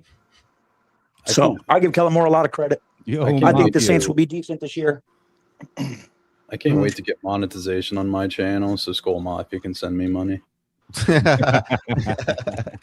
Skull Mafia don't play. That's my guy, though. I can't wait to meet his ass at Skull Fest. Mafia. Yeah, speaking of that, bro, we gotta start locking in plans for that, Zoe. I told you to text me. Bro, I got like 2-3 numbers with your phone. Yo, you guys are like sleeping on the Eagles offense, though. That's them. They got Mekhi Lemon, bro. And they got another receiver. They have Jalen Hurts. Bro, y'all think Jay doesn't matter. They have Saquon Barkley, bro. He sucks everybody up to the box, bro. It's such a fractured coaching staff and player base. Like, they got Eli. Dude, they got Eli Stowers. Yeah, fucking A. Oh, they did get Eli Stowers. Fuck. Bro, why does the NFL let these motherfuckers do this? Didn't they lose like Reed Blanken? Oh my God! Yeah, they lost some people. Fuck, bro. Yeah, do y'all really So truck back to the Cowboys in that Bro, defense? there ain't no way the fucking dude. The Eagles just cleaned. They got the best wide receiver and perhaps the best tight end in the fucking draft, dude. They just flipped their fucking offensive weapon personnel in one fucking draft and been slamming on the fucking defense. The defense is set. Bro, why does the NFL let these motherfuckers do this, man? Year after fucking year. Yeah, the Eagles. But one they thing have a I do got competent GM for one, but they just take the fucking talent, man. But all the time. But the only thing, Dale, is play calling. Correct. That's the only thing with the Eagles. When you're depending on it, when you're depending on it, Dell, when you're depending on a tush push to get first downs, that means you do not have a good offense. Period. It's just automatic, bro. $5 million for OC. Yeah, they Their got OC is Sean Mannion. and we don't know what he gonna do. So sick of the fucking Eagles now. Fuck Philadelphia, bro. When they go up against competent football teams, they lose. I don't know. God damn it. Makai Lemon and fucking Eli Stowers, bro. Are you fucking kidding me? Super chat, man. I think Mannion might actually be a nice OC, to be honest. I don't know. We'll offer these. God damn it. What's your guys' biggest sleeper team this year? I need to mute myself, man. I might hack this name. Biggest, you are missing an N on his name though, but I knew what you were saying. Who? Sean Mannion. Who is my biggest sleeper team this year? I don't know. A lot of people have picked the Giants. I kind of agree with that. They ain't got no receivers. They do. Yeah, they do. They got Malik Neighbors, bro. Malik Neighbors. We already talked about Malik this, bro. Neighbors and Malachi motherfucking Fields, bitch. Bro. Malik Neighbors still fucked up. Do you know who they have He'll be all replacing fucking Trevor Lawrence, bro? What do you mean? Are you fucking kidding me? Trevor Lawrence. Dexter Lawrence? Yeah, my bad. My bad. Yeah. Fucking DJ Reader, bro. Yeah. TP was just on. He was, dude, it's not good, bro. No, I'm saying, but DJ Reader is solid. He's solid. He's not Dexter Lawrence. I was upset he left. Their edge rushers are just so good. Yeah, But- I mean, but all you gotta do is need a stay in Dexter. between the You don't need a tackles. Dexter Lawrence when you got those edge rushers. I'll be honest. and I like they linebackers. I think without Dexter Lawrence, it dilutes the edge rushers. I don't bro. give a fuck. I don't like fucking Dart. Fuck, I'm talking about. That's thank you, Zoe. Bro, they're fucking trash, bro. I kind of Yo, like Scatabo. Hey, man, who y'all think is going to be the number one pick in the draft next year? Right now, what quarterback is going number one? We got to answer this sleeper question. The sleeper team question I asked. Oh, my bad. Who? You say Giants. I'm trying. I didn't say Giants. I want to go off the beaten path. I like the Giants though. They're confident. I'm gonna go off riff. You go ahead, Dale. Who you got? Give you a second. I'm still tripping about the Eagles. Yeah, I'm trying to see. Who you got? Who you got, Nud? I got the Raiders making the playoffs this year. Oh wow. I can see Who you got, North? Kirk Cousins is going to start, and he's going to lead them to the playoffs. Hold on, wait. Man, you think Kirk Cousins can compete with a Kansas City and a Denver Broncos defense? When you get paid $250 million. Nah, he's not actually. He's making like $20 million. Yeah. It's like an inflated number. I get it, but I bet you he starts. Week one. He's starting for sure. He's starting. He's gonna start. Yeah. I think I could see their receiving core is just so bad. That's why you need a competent quarterback who's NFL ready because he can make them better around him. I got one for y'all though, dog. Will this be crazy? I do like they head coach and the people. What about Tennessee? Tennessee got really good. I'll never be sold on Cam Ward, man. Cam Ward is fucking him. I really like Cam Ward. He did good last year. Cam is getting better. He has gotten better through the year. Joe last year, bro. Huh? In I'm college, really it was Arroyo saving his ass a lot. That tight end. Yeah. But I did see him get better last year. He got way better last year. He showed insane flashes. Yeah. Okay. And plus, they plan And on now- a lab play schedule, and I like the head coach in the OC. They got a great coaching staff. Didn't they just give Jeffrey Simmons the largest defensive contract in NFL history? Yeah, Simmons yeah, is like so 35 a year. Can you imagine if we drafted him over Garrett Bradbury? Hey, North. Hey, North. Y'all know what else I like about Tennessee, though? Fuck. They God got damn Brian Dable over there, man. He the one that developed Josh Allen. That's true. Yeah. That's true. But come on now, let's take a little bit of the cool off of Daboll. I mean, he had to have Josh actually wanting and putting it all on himself to actually do the work. You know how everybody is, comparing JJ's mechanics to how bad Josh's mechanics were. Yeah, because they were. Yeah. Well, Josh had to actually go out and do that work too. So let's not throw all of that on Daboll. I'm saying shit. He put his hands in there, shit. But he did. Yeah, you're right. Yeah, You're that's right. all I'm saying, shit. And But plus, if they got I do think Dable will find his flow in an offensive coordinator position versus him having to run the whole ship. Yeah, he can't beat no Like- head coach. Because when he head coach, he do what the fuck he want to do. Like, and then you got like Salah, who will take care of the identity of the team and he'll implement the culture. All he has to do is put Cam Ward in the best position to win. Yes. And I think he will do that this year. Let me So I agree amend with you, that. Zoe, on that team. Let me amend that, by the way. Cam Ward, he's a workaholic. If anybody saw him dealing with Shador was like, oh, hey, let's go do a song. Let's do a rap song, da-da-da. and Cam's like, no, I want to be known for football. Yeah, he did say some shit like that. Hey man, I got a diabolical motherfucking sleeper team, and it's gonna piss everybody off, bro. I hope it's mine. You ready? The Vikings. The Arizona Cardinals. I thought about it. I thought about it, dude. The Cardinals in the West. The Cardinals' weapons are so fucking good. Y'all know they in the West, right? Yeah, they're not making the playoff. Their defense. Yeah, that's what I'm saying. It's just you got 14 win Rams, 12 win 49ers somehow every year, and then the Seahawks are still good. The Cardinals. I bro. appreciate the shout though, because the Cardinals' offensive playmakers are so fucking nice. Like MHJ, if he comes into it, Michael Wilson, I think is better than Jordan Addison, McBride, Jeremiah Love. I think the next couple of years, if they get a franchise QB, I think they'll be very good. They drafted Carson Beck, bro. Man, Beck ain't shit. Beck ain't Carson Beck. Beck is low key fucking a fucking he's 30 years soldier, old. bro. Beck is low key a 27-year-old. That man's like 35, Bro, he bro. was 30. He was 30 playing with kids. Carson Beck is the type of quarterback that TB would get mad at Kevin O'Connell for not developing. Beck is in it for the money, I think. Probably. Yeah, Bro, when he they got transferred to Kane Miami. fucking Proctor, man. He's an NIL king. Matter of fact, it came out on the news. He's a big car dude. Somebody lifted his Lamborghini, and he's like, "Oh well." Yeah. Fuck it. I got money. I think. How do we feel about Miami this year?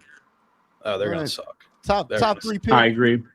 Top three. I agree. They could be in the to answer your question, Del, from earlier. They could be the worst team. My Then the Cardinals. Yeah. My The Jets probably. Team I think is gonna be Washington. The Commanders? I couldn't get them to escape my mind for some reason. Rekindle what they did 2 years ago. Jaden Daniels healthy. I like their draft class. I like their running back. Did they get younger? Depthy. Yeah, they drafted good. They got Antonio Williams out of Clemson, receiver I really liked. Yeah. They Yeah, got yo. Sonny Styles. I mean, Tony Styles is badass. Yeah, they did straight in What was that? The Commanders? I like that. So it's gonna be the Cowboys and the Commanders fighting for that division. Fuck it. Damn. If you want to laugh, if All right, you I want like to that. laugh, if you want to laugh, look at the Commanders running back room. They have like 4 or 5 of the same exact fucking running back, and it rocks. Like Katron Allen, Rashad White, Bill's a little different, I guess. They still have, I forgot his name from last year too. They got Rashad White. That's crazy. Yeah. Oh, dude from Tampa Bay. Mm-hmm. I like him though. I ain't gonna lie. Yeah, just like my man stole the job. I like. He Oh, you was talking much about the better. rookie? Yeah, he's in his second year now, right? Yeah, What the fuck is his name? Bill, Ja'Cory Merritt, something. No, I'm talking about the new running back for He came Tampa from Bay. Oregon, right? Oh, I'm talking about Bucky Irving. Yeah, Bucky Yes, Irving. yep. Yeah, Didn't he play at Oregon?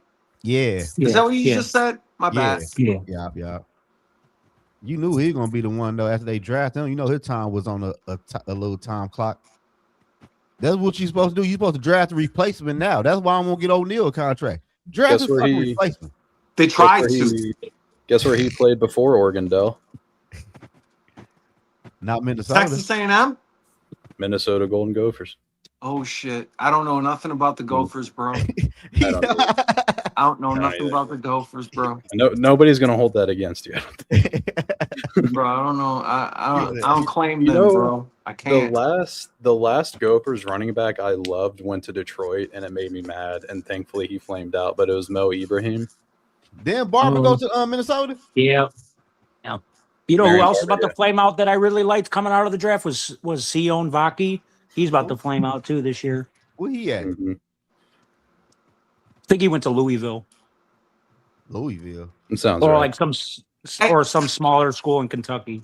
Hey y'all, where did old boy from Arkansas go, man? From the Razorbacks, that running back from the Razorbacks. Went to the Raiders. Oh, You talking about Mike? Ashton Jensen and Mike Washington Jr. Yeah, that's nasty. Yeah, Washington. Yeah, that's nasty. Nice. Bro. What's up, D Money? Marion Barber. What's up, Dell? You know what I'm talking about? Marion Barber. Yo, what up, Money? Marion Barber, yeah. What's up, Remy? He didn't go to Minnesota. You look spry today. Yeah, Marion must have Barber. got some pussy, y'all. Okay. Was this the good trend or the evil trend today? I went to Busch Gardens yesterday for Father's Day with the kids. That's what's up. That's How many kids you got? Retired. 2. Fuck that place. How old are they, D Money? 14 and one's about to be 6 next month. Oh shit, that's dope. That's Daughters. dope, oh man, You have any more? You gonna have some more? You gonna have some more? Mm-mm. I can't risk that third girl, man. That would just be, if I could control it, I would. But you've shown third girl. Remember, I played with Joe Murray in high school in Minnesota. What's up, man? Is Zoe up here slandering Justin Herbert again?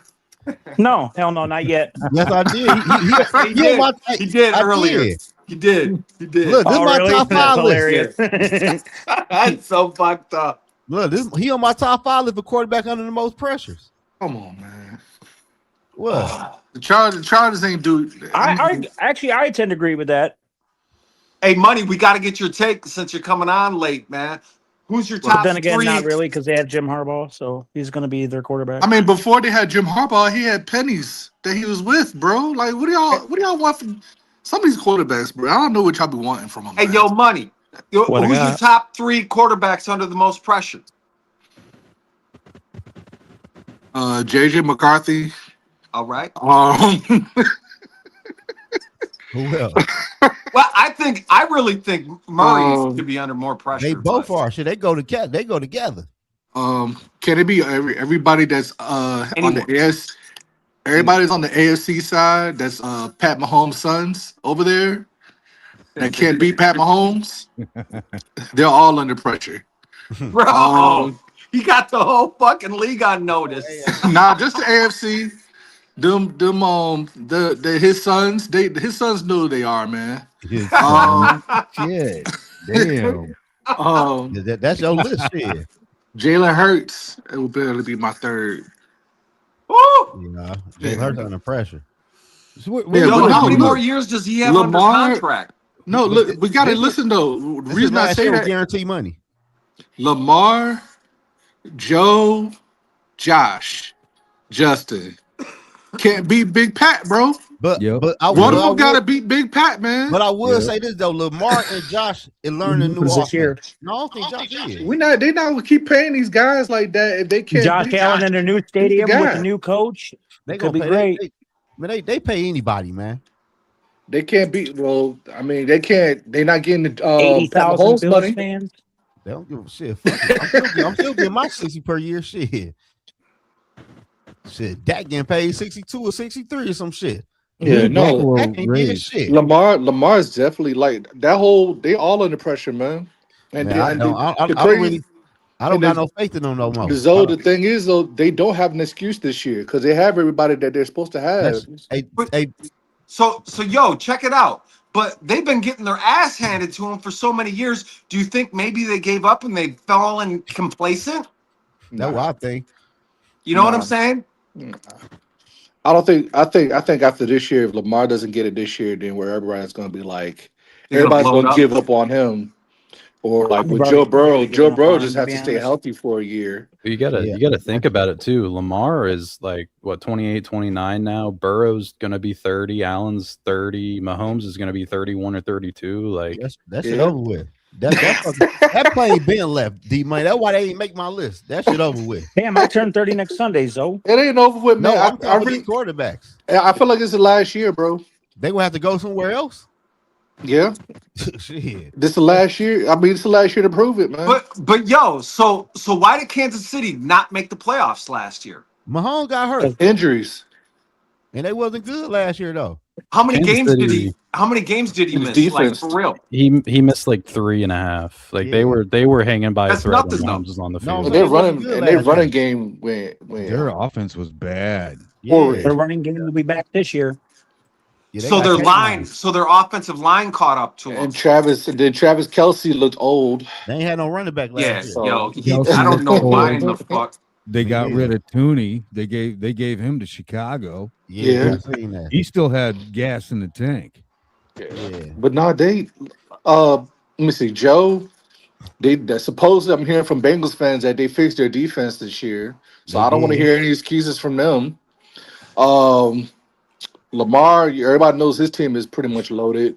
Fucking Josh Allen, what's his receiving core look DJ like Moore. this year? You got DJ Moore. And who else? Don't say shit, I don't know. Keon, bro. No, the other dude. Don't say Who was his name? Keon. Keon Coleman is like No, the other one that was big over there. He was small though, but he played good. Sherfield or some Shakir? shit. Shakir Yeah. or something. Some shit like that. Yeah, he's Yeah, mid sure. too. But that shit, it is what it is. Here is mid too. He said Pacheco. Pacheco Yeah. was ass. Pacheco I was hated Pacheco over there. he got paid and fell off, man. Man, he was Right. fucking He got horrible. hurt. He got hurt. He runs hard to He go broke nowhere. his leg. Yeah, I guess why he broke his leg.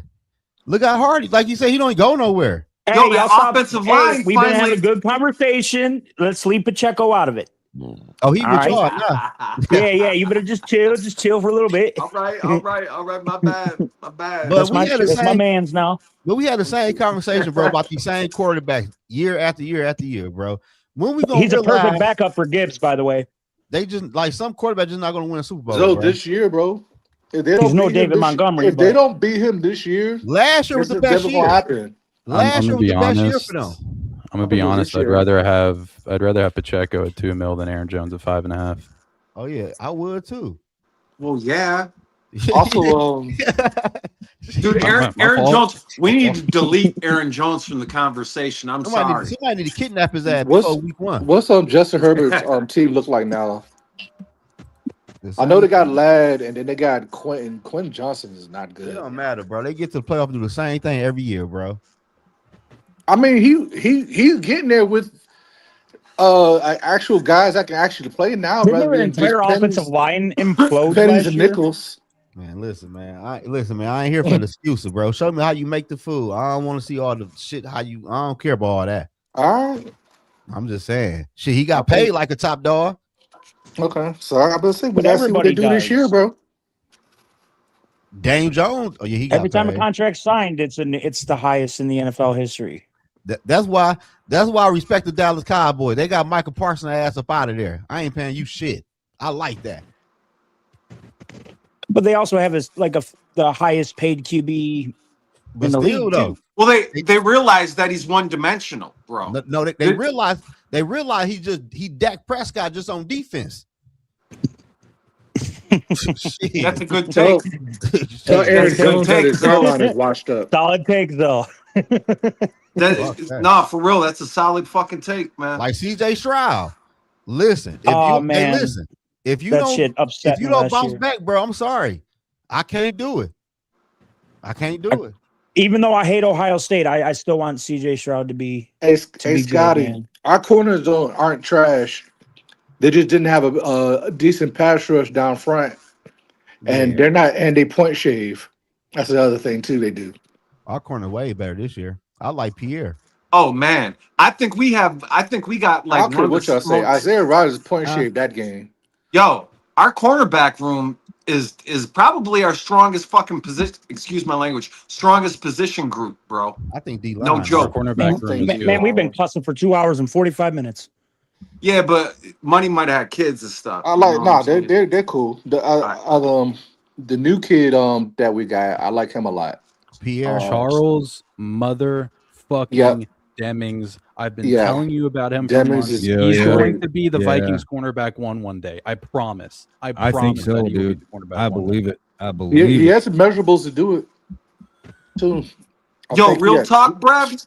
I drafted him on One Bar and Luffagus show on one of their mock drafts, like right away before anybody was talking about him.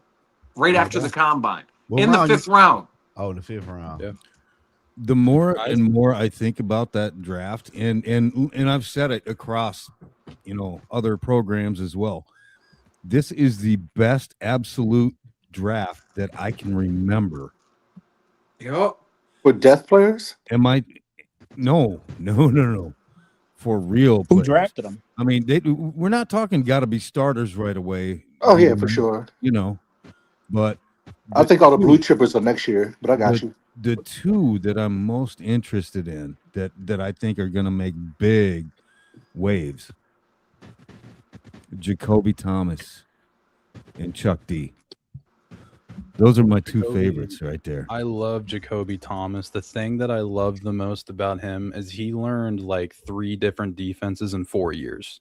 That kid is smart. He's physical. He's not that fast. His tackling kind of sucks, but you can coach that. His coverage is just good enough. I think he can develop into being something, a starter pretty quick. Yo, where did he transfer in from? I'm sorry, D Money. You good? Where did he transfer in from? I think it was Central Tennessee or something like that. Yeah, it was Middle Tennessee, I think. Middle Tennessee. Yeah. Middle Tennessee to Tennessee. Played 1 year at Miami. There we go. That's what it is. They're talking about Dylan Bell a lot from Georgia. Yeah, They say yo. Dylan Bell looks really, really good in practice right now. Good. That Addison replacement. We'll see. I don't know about all that. I need to see him at out there playing before I say all that. Just yet. Here's my big question on Dylan Bell. I mean, he's a UDFA. Here's my big question to any draft guru out there. Was he undrafted because his quarterback was absolute shit? Yes. Yeah. I'm not. The whole offense yes and no. structurally was absolute shit. Georgia. But he did have something to do with that because Stockton was not a good quarterback. His problem was he dropped a lot of easy passes, but he'll always catch like the hard ones. Georgia didn't have good quarterback play, but they're also addicted to running the football. And for that reason, it's part of the reason Dylan Bell never had above like 450 receiving yards in college. Which is also why he probably dropped easy passes because he's don't get the ball enough. Yeah, he's a complete project. Hey y'all. So like we're at that time of the year, right? I need to get a heat check. Who should we sign first? Brian O'Neill, Redmond, Van Ginkel, Redmond, or Cashman, or Jordan Mason. It's Redmond. There's no. We even gotta go too deep into that. Redmond. Gotta be Redmond. Yeah. Speaking of D line, did y'all see how much bigger Caleb Banks is than He's huge. Big Citrus? Yeah. Like they were sitting next to each other at the Lynx game. He's Oh my massive. God, bro. He made D Money look like or not D Money. He made Dominique Orange look like a midget. That's my favorite pick. On the Jalen Redmond. Caleb is huge, bro. If he works out. On the Redmond thing, the Vikings don't need to rush and re-sign him. He's a restricted free agent after this year. They hold his rights. They can wait. They can do that shit next offseason. They don't have to do it this offseason. Isn't a UDFA under contract for 3 years? So he was an exclusive rights free agent this year, meaning we could sign him to the veteran minimum, and he had no choice. He had to sign the contract. So we tendered him on ERFA. After that, you become an RFA. So he's a restricted free agent next year, meaning we have all the advantage to re-sign him, which we will. So we don't need to rush and re-sign him this year. We should in case he breaks out more. Yeah, I don't want to piss the man off. It ain't that though. But what if he ball out? Shit, that bitch gonna be bigger. Yeah. So the exclusive part, to your point, yeah. What's up? The exclusive. What's up, Sweet? Part. Is that just a 1-year sign then? The exclusive. Yeah, it's a 1-year deal, and that's 1 this year year. tender. So if we didn't tender him this year, he would be a free agent this offseason. Gotcha. So we tendered him RFA next year, and it might be more to your guys' point where we should rush out and sign him, because what if the motherfucker breaks out more and then his contract goes up? So he's probably going to wait on that himself. He's not going to resign. So hypothetically, if we wanted to re-sign Pace, we'd just have him sign the veteran minimum. Yeah, so we kick him down the road. I'm one of the few. I think that Pace Why would will be better this year with the D line that we got. Well, yeah, he should be, but Pace fucking sucks. I'm sorry. Yeah, man. Why would you resign Pace? I'm a big fan of fucking Kelly Lawson, bro. Kelly Lawson. So we low tendered Ivan Pace this season, which means we signed him to a $3 million deal for just this coming year. But any team in the NFL could have matched that and signed him. So, but no other team in the NFL. That's too much money. Yeah, nobody wanted to pay him that. So he's a cut candidate. We can just get out of that $3 million. Yeah. Golday's going to take his spot. I agree. I'm not even a Golday guy. I agree. Somebody is shit. But we need 4 middle linebackers. That's the thing. No, for this year we keep him, but next year, shit, he out of there. That's what I'm saying, though. We need 4 middle linebackers. So if he doesn't make it, but we might could pick up a nice running back when somebody get cut. Where money go? Shit. He got out of here fast. He froze. Oh yeah, so shit. Somebody might get cut. Shit, people cut all type of nice players, do the contract and all type of shit. But I think getting cut.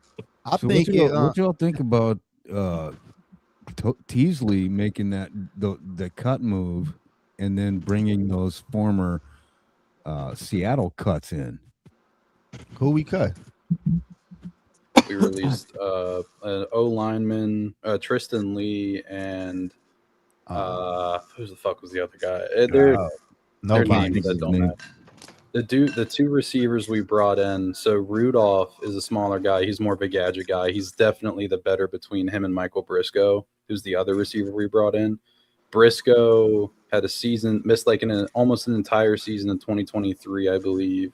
And he got released from the Seahawks this offseason because he had a failure to designate some sort of physical ailment on his physical. So Seattle kicked him out of the door because he was hiding something, essentially. I'm kind of shocked Teasley brought him in. Especially coming from Seattle, man. They got all types of weird shit going on out there.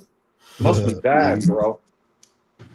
Yeah, but Rudolph is kind of nice. Rudolph is nice. I don't think he's going to make the team, but maybe Michael Parsons would be better. Yeah, that was kind of like 89 and 90, Yeah, they're practice. One of them might be a practice squad guy.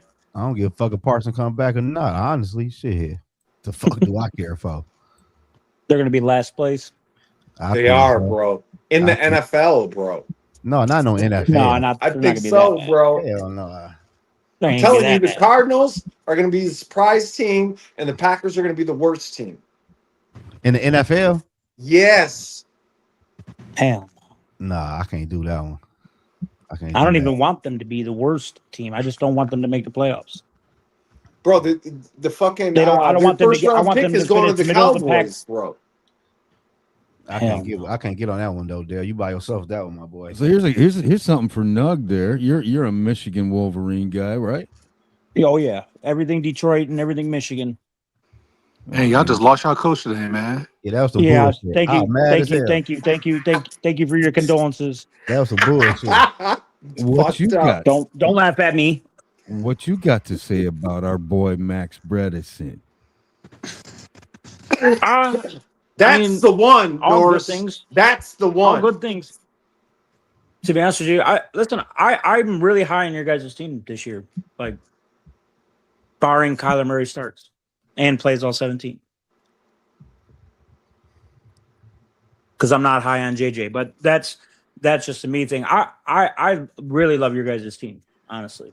I'm purposely leaving the quarterback situation out of it because it's kind of a Mod Podge, so to say, and I'm not trying to shit on either one of them. And I y'all know who I roll with, and who I think I'm they not should. shitting on JJ. So I'm just saying, I think Max Bredesen, and I said who my two favorite draftees were. Max Bredesen is going to be a monster, I think, too. That's fair. Honestly, bro, I'm not taking the QB situation seriously until training camp. Like for like the last, I would say for like the Jim Harbaugh era and like last year, like you're going to get the end of the really, really good Michigan defense, the run that they were on with all these good defensive players that are coming out of Michigan. It's going to slow down a little bit for this next couple of years, just because they're giving all their money to offense. So, I would just, you guys are lucky. Y'all still rolling with that QB? Bryce Underwood. Hell yeah. You don't like Underwood? I hated his spring training game. I'll tell you that. Didn't like what I saw there. He went for like two for 9 for like 14 yards. Same shit. So, no, he's gonna be straight though. I think I like the Bryce. Bryce a dog. I went and saw him at Bellevue and at Ford Field, but like it just, I hated what I seen. And Michigan quarterbacks are just not good. And Tom Brady's obviously the outlier, but that because he runs the ball. I want to see the running back, y'all. How the running back gonna play for y'all? He from Virginia. I'm so fucking excited about it. I was about to bring him. He's from like 45 minutes away from me. He's fucking nasty. He's amazing. I'm so excited for him. Also, I thought y'all was gonna lose him because of the whole manager. We lucked into Whittingham. I'll be honest with you. I like Whittingham. Yeah, and I mean his time had run its course at Utah, but. So you've been there for what, 20 years? Yeah, and we needed somebody. Yeah, he was there longer than that because he was under Urban Meyer, I believe, at first. But he was like their head coach for a long, long time. But we just needed somebody to clean up this organization. We've had Jim Harbaugh cheat.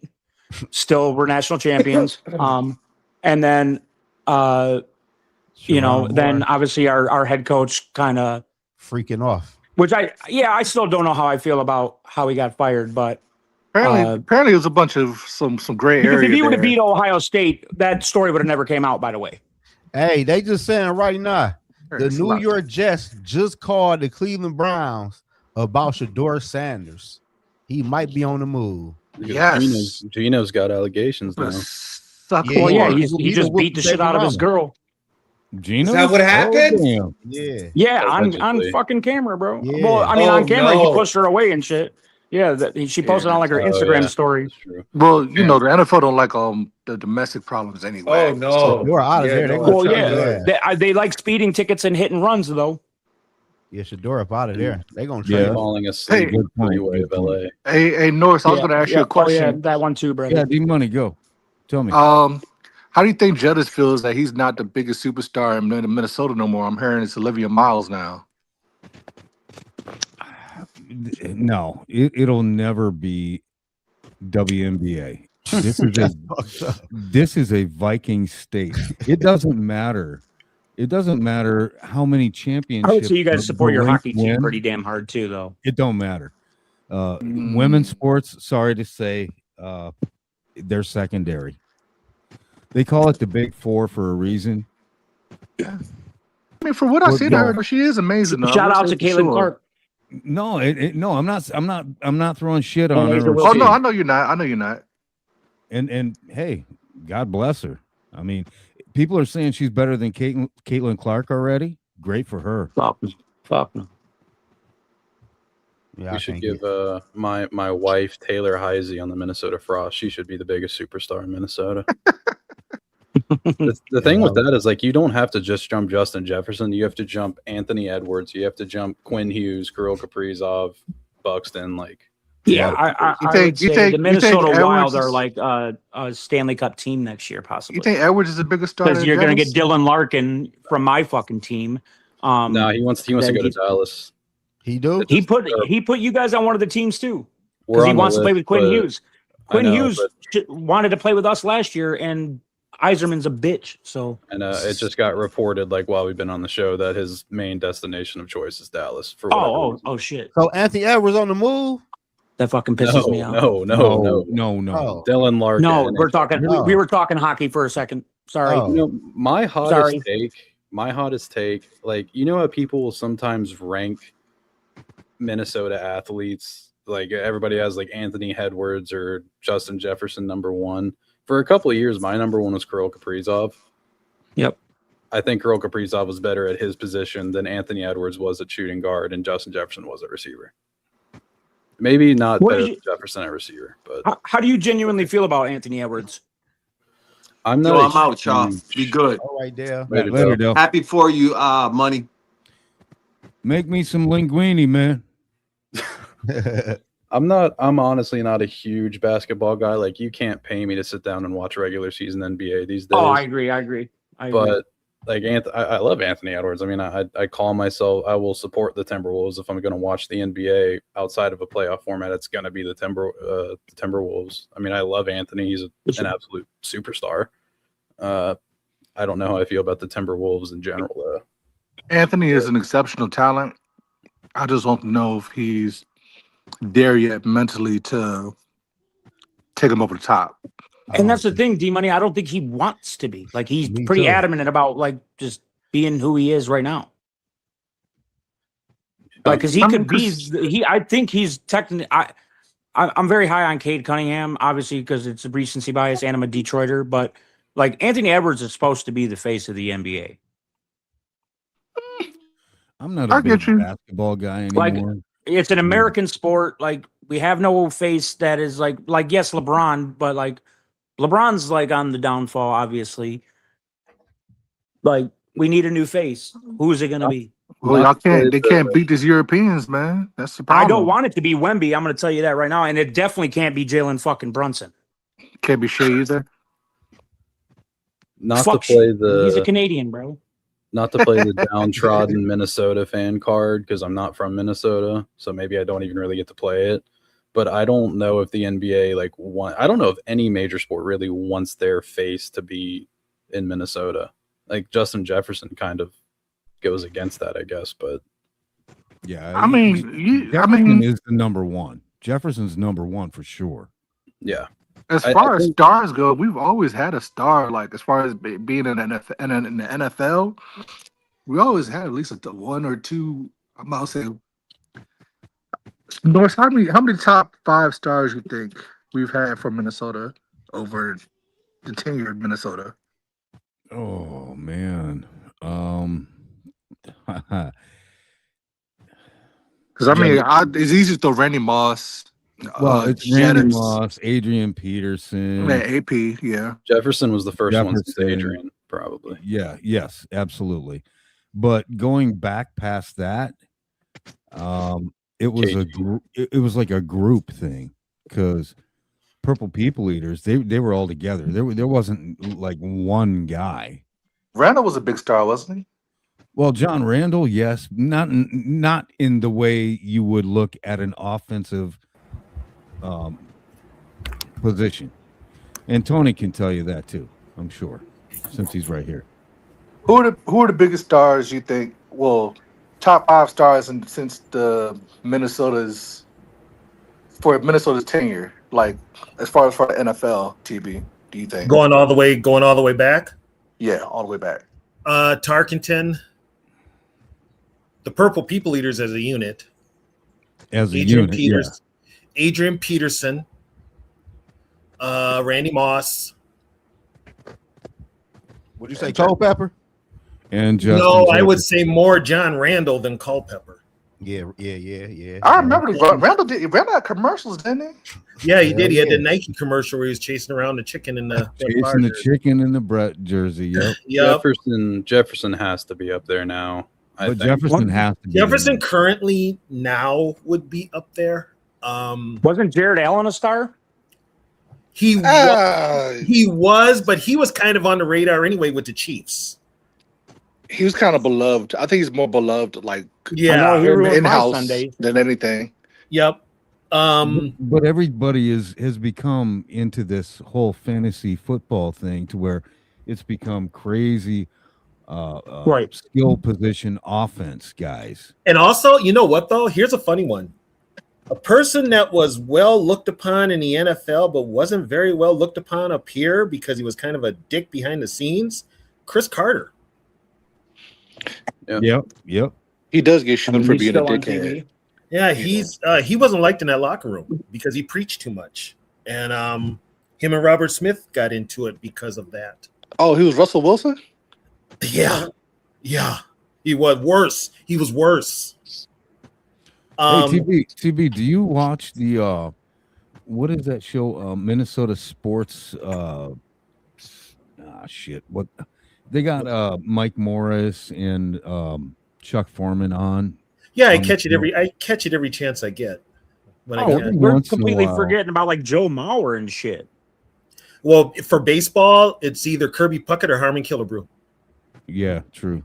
I mean, but Joe Mauer was up there. Mauer was up there because he's the current star, but it was always before Mauer, it was Kirby Puckett, and before Kirby, you got Byron Buxton right now. He's mashing shit. Yeah, and they're probably going to trade him. I'm thinking about Darnold. I think Darnold could have been the one for us as far as for he QB. would have been. I'm thinking of like household names. Like I don't think Byron Buxton. Like for people that don't watch sports, I don't think people know who Byron Buxton is. Nobody knows unless you watch. But I mean, if you're a fan of all sports, which is, there's a lot of us, you know who Byron Buxton is. Yeah. Sure. Speak for yourself. Well, you're not. You're from Detroit though, Zoe. Oh. And I don't think there's Minnesota about baseball. There's literally Minnesota people because the Twins are so bad and people are so sick of the Twins, they don't really know who Byron Buxton is. Well, they're fucking doing great this year. Better than Twins? TB. Hold on. What they're like TB. It's more like it's more than I wouldn't say great. I wouldn't say great. Their ownership is horrible. I get that. They want the poll ad to sell that team. Their team is definitely playing better than expected this year, for sure. And they're threatening with wild card spots because the AL is horrible this year. Yeah, when they did that fire sale last year, I was like, you know what? F this. They could get in trouble for that, but the league's going to strike anyways after this year's done anyways. So damn, they are. Yeah, hell yeah, they're about to be locked out. Yeah, I sat down before the beginning of the MLB season this year, and I was like, all right, I'm going to watch at least 30 Twins games this year. Fired up the first one. I made it like 2 innings. Dude, I'm a 162er, bro.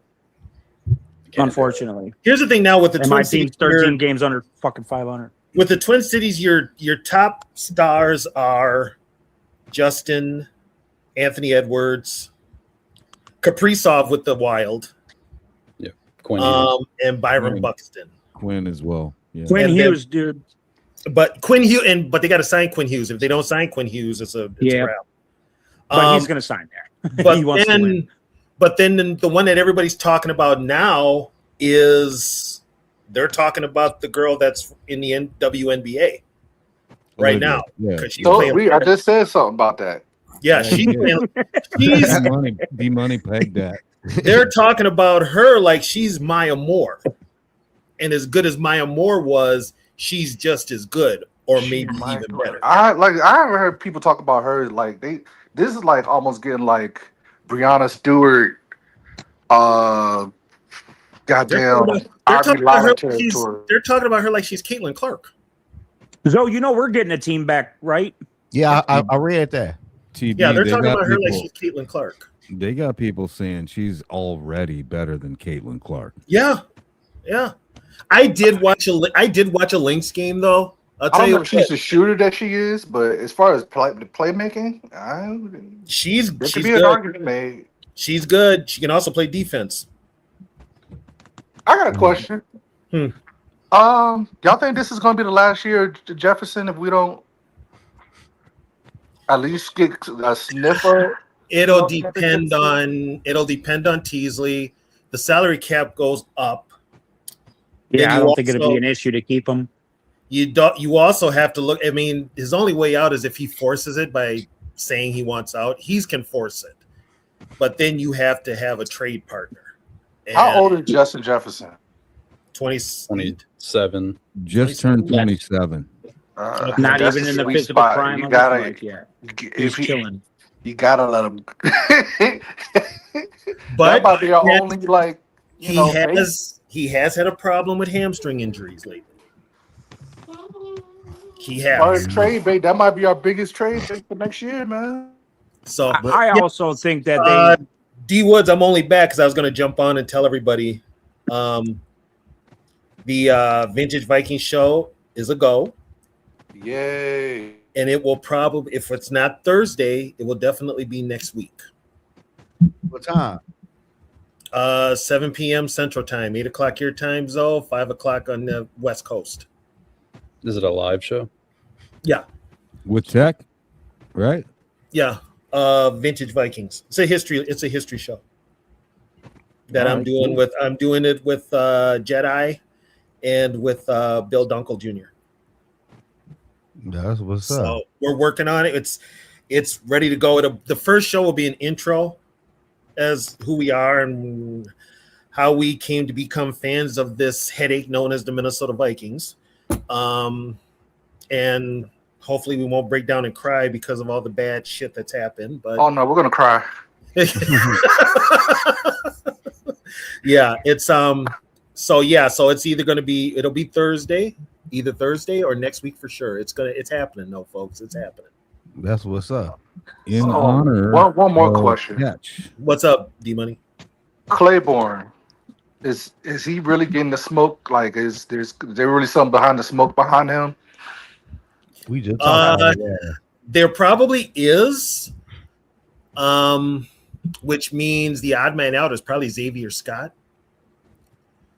or maybe it could be Aaron Jones. I hope it's Jones. I hope It could be Aaron Jones. He's the better pass blocker, ain't he? Hey, none of them can pass block. That's the problem. None of them can pass block, but Jones is like by far the best. And Yeah, that's what I'm saying. So he's the best of the worst. Claiborne, Yeah, Claiborne has a really good pass blocking foundation. He just needs to weigh 25 more pounds. I think Claiborne returns kicks to start He a off. little light in the ass, huh? I think it's like a 75% to 25% chance Claiborne makes the roster versus doesn't. I got to run, guys. Thank you for letting me on, Zoe. Later, Doug. He text me. Nice talking to you guys. Later, Nook. No, Claiborne, for sure Claiborne's going to return kicks. I'll tell you what, the odd man out might be Felton. I agree. I've It never might be liked Felton that much. Because I'll tell you what, they just signed Dylan Bell. Yeah. And the kid Yeah, is good. I heard he did his shit. Yeah, he is good. Miles So Price is looking good at receiver. Bell's been looking good. They just brought in those two receivers that I don't think are worth anything. So Yeah, my they're boy just Ty- camp my boy bodies. Ty out of there, huh? And it doesn't matter. On top of that, a third-round draft pick by Kwesi, they can throw away now because Oh, Kwesi God, ain't yes. even here. Oh yeah. Yeah, Felton, that motherfucker couldn't even get open in college. Like he What about- was awful against man coverage at Maryland. It was bad. I think Felton was more of like a gadget play for end arounds and maybe quick screens and stuff. A like little that. bit because he ran like a 4.37, so he's fat. He could, like, you could put him on clear out routes all day long, and he'll. You know who he probably is? He's probably like a Jarius Wright without the hands. without the hands and more speed. Yeah, that's about all he is. Well, that's fucked up then. But KJ yeah, Osborne. he's probably making the team. They're still looking for an edge rusher, another linebacker. That's why I brought up Thibodeau.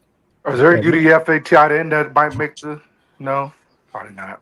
What do you mean? What they might sign or make the team? Or Yeah, might sign or make the team. they're looking at either Bosa or Von Miller. I'd rather take Clowney. I want Clowney. Shit. And Clowney's out there too. He's a possibility. He played. Was Clowney in Seattle at one time? Nolan Teasley was the director of pro personnel when Seattle traded for him. Oh, so you know what? Clowney could end up here. Yeah, and he's still a top. I think Norris is probably tired of it because I've written this in so many chats that he's been in. He's still a top quarter percentile edge rusher by all advanced metrics. He played for a contract worth up to $6 million last year with a $3.5 million base. Like he's still got it. So he's Yannick Ngakoue? You don't have to give him a lot of snaps either. No. Rotational number 3. Yeah, he's a rotational number 3, so you don't have to get a lot of snaps. So, And on top of it, he looks like he's a hand in the ground kind of guy, but he's not. He can play standing up. That's another thing too. They need more guys that can put hands in the ground, though. They don't have anyone at the defensive end spot. Maybe Elijah Williams. We'll see what happens with Williams. Ingram Dawkins. Ingram Dawkins is now going to stand up. Yeah, but he has played with his hand in the ground, though. Yeah, he played all year last year with his hand in the ground. Now they made him an outside linebacker. So I think Dallas put up enough weight on him that he could do both. Here's my: is it just me or does Dallas look like he's a little light? He is. He looks a little short, a little bit. He picked up. I mean, he weighs more than when you got drafted. I mean, he put up 15 pounds of muscle. Yeah. When we drafted him, I looked at him like, God dang, that brother's bony. But bony. For a linebacker, I was like, he got rocked up, Tony. He did get rocked up. Yeah. I'm still a little hesitant on Dallas Turner, to be honest. Like I think he will be fine, but I think some Vikings fans are anointing him a little too early. I'm not confident he can immediately replace Jonathan Grenard's production. Well, we got to roll with him. That's the bottom line. Yeah, we have to, and we're doing the right thing. We're playing an early draft pick. Van Noy is probably our best fit. Yeah, but him and Flores hate each other. They do. Yeah, they had a falling. Who does? Who's that? Kyle Van Noy and Brian Flores. Yeah, they didn't get along. They didn't get along in New England. Oh, I ain't know that shit. Yeah, they didn't get along in New England. Damn. So there's quite a few. There's actually quite a few guys that don't like Flores. So that's notes of Van Noy. Yeah, you also I need immediately crossed off Van Noy. I mean, I can see right now, Golday is going to end up starting on the inside. I can see him playing next to Cashman. I think Wilson, Cashman, and Golday could all be part of a starting rotation. Yeah, I think Pace is the odd man out. Pace is probably. I think Pace is cut. I think he's a final. He might be cut. Yeah, they were just talking about re-signing Pace. I said, man, what the fuck are we talking about? Hell no. Who the fuck brought that shit up? I don't know, but they need to be shot. I said, what the fuck? No, yeah, if you know what it is, if you're talking about bringing back Ivan Pace Jr., either you're not doing your job, or you're being just lazy. Man, or y'all loved him his rookie year. Well, think of it this way. I didn't. I wasn't a big fan of his because he was too small. I never really spoke on him. Yeah, he was too small to me. You know, Golday played on all 4 special teams as well. And so that's going to trump Pace's spot, I believe, for sure. And Golday has the versatility. He has edge rushing. And he was an edge rusher. You know, nobody is bringing this up, though. We still got a problem on the offensive line, and it's the middle of the offensive line, and it's the center. Yeah. Brent, they got this. What, you don't think he is? No, Brando's no. He's a Band-Aid. He is a Band-Aid. Brando can play all the positions, and they just stuck him there because he can play all the positions. But there were times last year where he went in for Kelly and was getting jacked. Well, shit, they're gonna learn the hard way this year. He was getting jacked up. You should have drafted a fucking center high. I mean, well, they drafted a center in the 7th round. No, I'm talking about high shit. Fuck Tony, that. That was his first try. He never even played it before, though. So, I mean, he played center before. He did play center before. Yeah, Brandon Where? played center before. Where? He was playing center in preseason games. He was playing center in training camp. I don't remember that. Yeah, he was doing that. Okay. I mean, and he was anointed the job, which I think the Vikings were just being lazy. They didn't want to get another center, or I brought well, Jurgens probably gets cut too. Jurgens was not a. that was Dale that brought up the Ivan Pace. Jurgens probably gets cut too because he's not very good either. Yeah, the reason the reason that they didn't take a center earlier is because there was, I believe, a run on centers between the Golday and Dominique Orange picks. Yeah, and we took the tackle from Northwestern. Yeah, there was only like 3 or 4 centers, in my opinion, that were worth taking in the first 3 rounds, and they were just in a weird position to get them. It was like the running back position for the top running, but they were. So we thought they took Max Bredesen over Emmett Johnson, but which the only reason you take Bredesen is because you're going to run the ball. Yep. Yeah, hopefully, shit. That's the only reason you take Bredesen. I was never a major Emmett Johnson fan, to be honest, so I wasn't that mad about it. I liked Claiborne a lot, so that kind of worked out. And we got fucking Charles Demings, bitch. Oh, Demings is going to start. Demings is going to start. I'm sorry. He's going to start. He's going to be cornerback 1 of this team at some point. He is. And Jacoby Thomas will start. I'm just putting it out there. He's going to start. I like that. It'll shore up the safeties are still iffy, but I think he steps right in and makes a difference. Yeah, he's got the IQ for it. I was telling them while you were gone, TB, he learned like 3 different defenses in 4 years and adjusted to all like beautifully during his college career. Like, I think he can do that in Minnesota for sure. I bet you anything that was probably was definitely a Flores pick, but the fact that he's smart, the fact that he can pick up the defense, that tells me right there, if B-Flow has his way, he's not bringing back Harrison Smith. Man, why would you? He's going to roll with Jacoby. He's going to roll with Thomas. Might be. Here's the one we should be thinking about maybe getting rid of. Josh Metellus. Please. Yeah, if you play Josh Metellus as just a pure rover in the box, cool, whatever. Our linebacker depth isn't super there, so I'd be fine with it. I keep him a linebacker, yeah. Just make him a full-time linebacker. Fuck it. That man cannot play defense. Here's the thing. You got Ivan Pace who's undersized. Put Golday would take that spot, though. Golday would take that spot. Well, Golday's got flexibility too. Hell, if they wanted to, they could put him on the D line too. I mean, just come on, think about this just for a second, TB and Brev. And Dre and Zoe, sorry. At that Joker position, like everybody's labeling Metellus. Golday has everything else that Metellus doesn't. Metellus is a little bit better at pass coverage underneath, and maybe that's unfair to Golday because we don't know. But just from what we do know in college, he was decent guarding vertically against vertical passing concepts, but his zone recognition time isn't there. That's going to come. That comes with the play, but also You know what though? Right. Throwing over the middle would be a problem with Golday because he's 6'5". My boy, what's the deal, Carl? Yeah. That just the fact that he's got that height over the middle would be a plus to the Viking defense because you never know where he's going to be, and plus he is that high. Right. And even on top of that, Brev, I mean, I think even you said that. I mean, when he was playing at Cincinnati, I believe it was like 29%. He was actually in the slot. Something. Yeah, but it was Cincinnati though. Yeah, but still, those are reps, Tony. They're reps, but those are the type of reps that you put him out there at this level, and you put him in a slot. Yeah, that'll kill his confidence quicker than anything.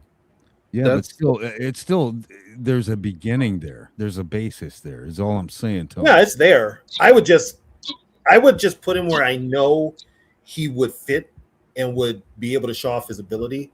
That's either as an edge or as a middle linebacker. Sure. You know, I wouldn't. I mean, yeah, you played that in college. Guess what? We're not in college anymore. And a lot of pro coaches, yeah, you've got this flexibility, but it's up to the coaches when they get to the pros. Those pro coaches got to look at all this film and be like, okay, I'll never put him in a slot, but I will use him at inside linebacker, or I will use him as a edge rusher. Hell, you could even use him with his size as a hands in the dirt defensive end. Basically, I'm thinking a la Chris Dolman. Right, and that would be great once in a crazy while, I believe. I mean, I think he's an actual off-ball linebacker that can be used as a chess piece in certain situations, and I think you both agree. Oh yeah, no, I wrote about I it. agree. Yeah, I 100% think that Gold is going to have snaps at middle, snaps at outside. Will Sam, he'll have snaps at edge rusher. Like, I think he's going to be all over the place, and that's the beauty of it. Because the more I think about it, the more I like that. Like, I'm not a big Jay Ward fan, but he can maybe have a little bit of something in the slot. Josh Metellus, Golday, you can not rotate them out with each other, but you can sprinkle them really wherever you want, other than outside corner, especially. What is Golday's? What was his 40 time? Like a 4.5, late 4.5. Jake, I didn't catch it. I'm not sure on that one. It was a 4.62. Sorry. Still outside edge rusher. Yeah. He's extremely alike Andrew Van Ginkel athletically, which has made people think, oh, he can just be edge rusher 3. Like, nah, it's not. That's not Golday. No, it's you can put Golday all over the field if you really wanted to. If you scheme him right. And we even have edge rushers drop back, and we have Van Ginkel drop back in coverage all the time. We have Dallas Turner drop back in coverage. Like, it's something. The thing with Van Ginkel that amazes me more than anything, he just has a nose for the football. Hell yeah, he do. He just not only that, Tony. He's not only a forward or a side to side guy. He can move backwards he can play in his zone. He can play so basketball. fluid, and that's the one thing that Golday does not do or has not been able to do in college. He's forward and side to side, but has not been truly asked to do anything backwards. So we don't know yet, but we'll see. Well, you know what? Some players just can't do backwards. Right. The thing that Golday is gonna hurt him a lot early in his career, at least, and I'm sure he can get coached up on it. Ivan Pace Jr., to give him credit, I never liked Ivan Pace Jr., to be clear. He was good at diagnosing and shooting right at the run. That was one of his main things that he was good at, and he could get after the quarterback every here and there. Golday was not good on the run diag at Cincinnati. So I think that's going to be his pitfall early in his career, to maybe not get more playing time than he should get or could get. Yeah, what is it with us in Cincinnati? We got a lot of players out of Cincinnati. We have 3 Cincinnati Bearcats in the linebacker. Cincinnati Bearcats, yeah. And not to mention, we drafted their center. Yep. In the 7th round. Shouldn't that tell you something? That's some wild shit right there. What conference is Cincinnati in? Fucking Big 12. What are they in? Conference USA? USA. Okay. I believe they went into the Big 12 or some shit, man. They ain't got Conference USA. That bitch ain't that good. Whatever conference they in. What did you ask? What did you ask, TB? Sorry. What conference is Cincinnati in? Cincinnati. I think that's the Big 12, man. What are they in? The Big East? The Big They're 12. The Big 12. Big 12. They don't have the Conference USA no more. That shit over. The Big 12. I mean, these teams have changed around so much, North. So. I gotta go and look and see what conference is what now. I mean, shit. Everybody. The USA conference with like a couple years ago, it was Conference USA just a couple years ago. The CUSA still exists. Like Liberty and schools like that are in it. The smaller schools. Yeah, it's smaller part. They're not in the Big 3. They're they're like a step above the MAC, but below the SEC, ACC, and Bigs. Oh, okay. Okay. Yeah. So, but if you got 3 linebackers from Cincinnati already, that should tell you something. You ain't bullshit. They defense ain't laying like that now. No, that should tell you we got some fire ass linebackers. They also said that They also said that your possible starter on the D line, it's looking like it's going to be Elijah Williams next to Red. Could be. He got huge. Yeah, he got big. Banks was always ACC. going to be. Banks was always going to be like not a 3-down lineman. He was always going to be first and second down, and like known third. Oh yeah, Clemson with Florida State, right? Yeah, ACC. Who? Clemson and Florida State. Yeah, ACC. And I still say Banks is on a snap count this year, just to be on the side of precaution with his foot. I don't think the foot thing is going to be a thing. Maybe early in the year. Okay.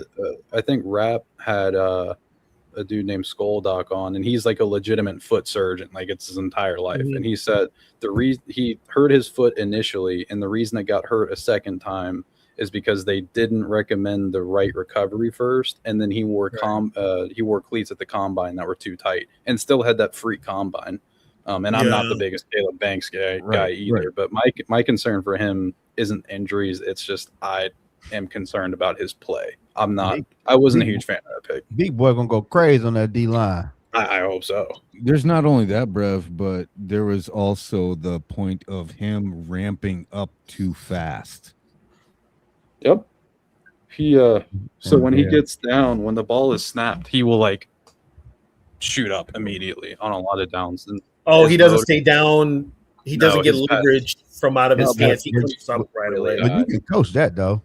Yeah, you can coach that. I don't know. I don't know if you can coach that for his frame. I don't know.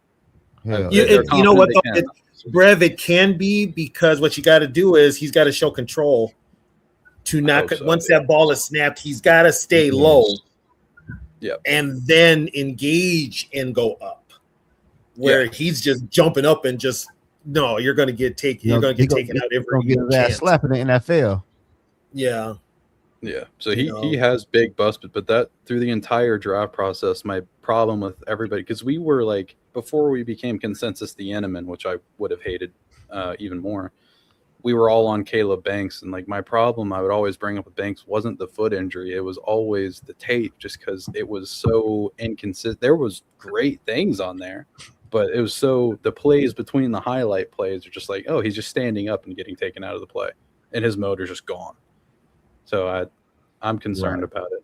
He could be a freak though. I hope. I think you know what though? He'll have somebody. He'll have somebody on him like Flores and whoever the D-line coach is that'll be on his ass every chance they can. Yeah. And if he's not doing what he should be, when that inactive list comes out an hour before the game time on Sunday, his ass is going to be on it. Mm-hmm. Yeah. And I want to ask everybody a question. If a player is dominating his man and his position, what does it matter how is he doing it and the technique or not? If I'm whipping my man, imano, what does it matter? No, if you're not doing it consistently, that's a problem. He can take out a lot of plays. That's a problem. Consistently comes with repetition and practice and routine. That's going to come. Well, but if you dominating your man and I'm whooping his ass every down, what does it care what it looks like? He's not whooping ass. He's not whooping his ass every play, Dre. That's what we're saying. I mean, the other players are competitive too. Dre, what we're saying, Dre, is he's not. It's all about consistency. He's not consistent.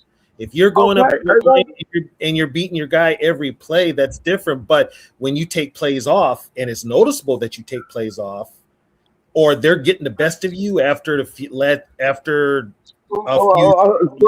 adjustments, that's going to be a problem. Yeah, but hold on. Dre. Here we go. Dre. Damn. Well, I'm gonna change my goddamn name. Dre, hold on. I'm not chewing you out. I'm talking nicely. Can you listen to me? Yes, sir.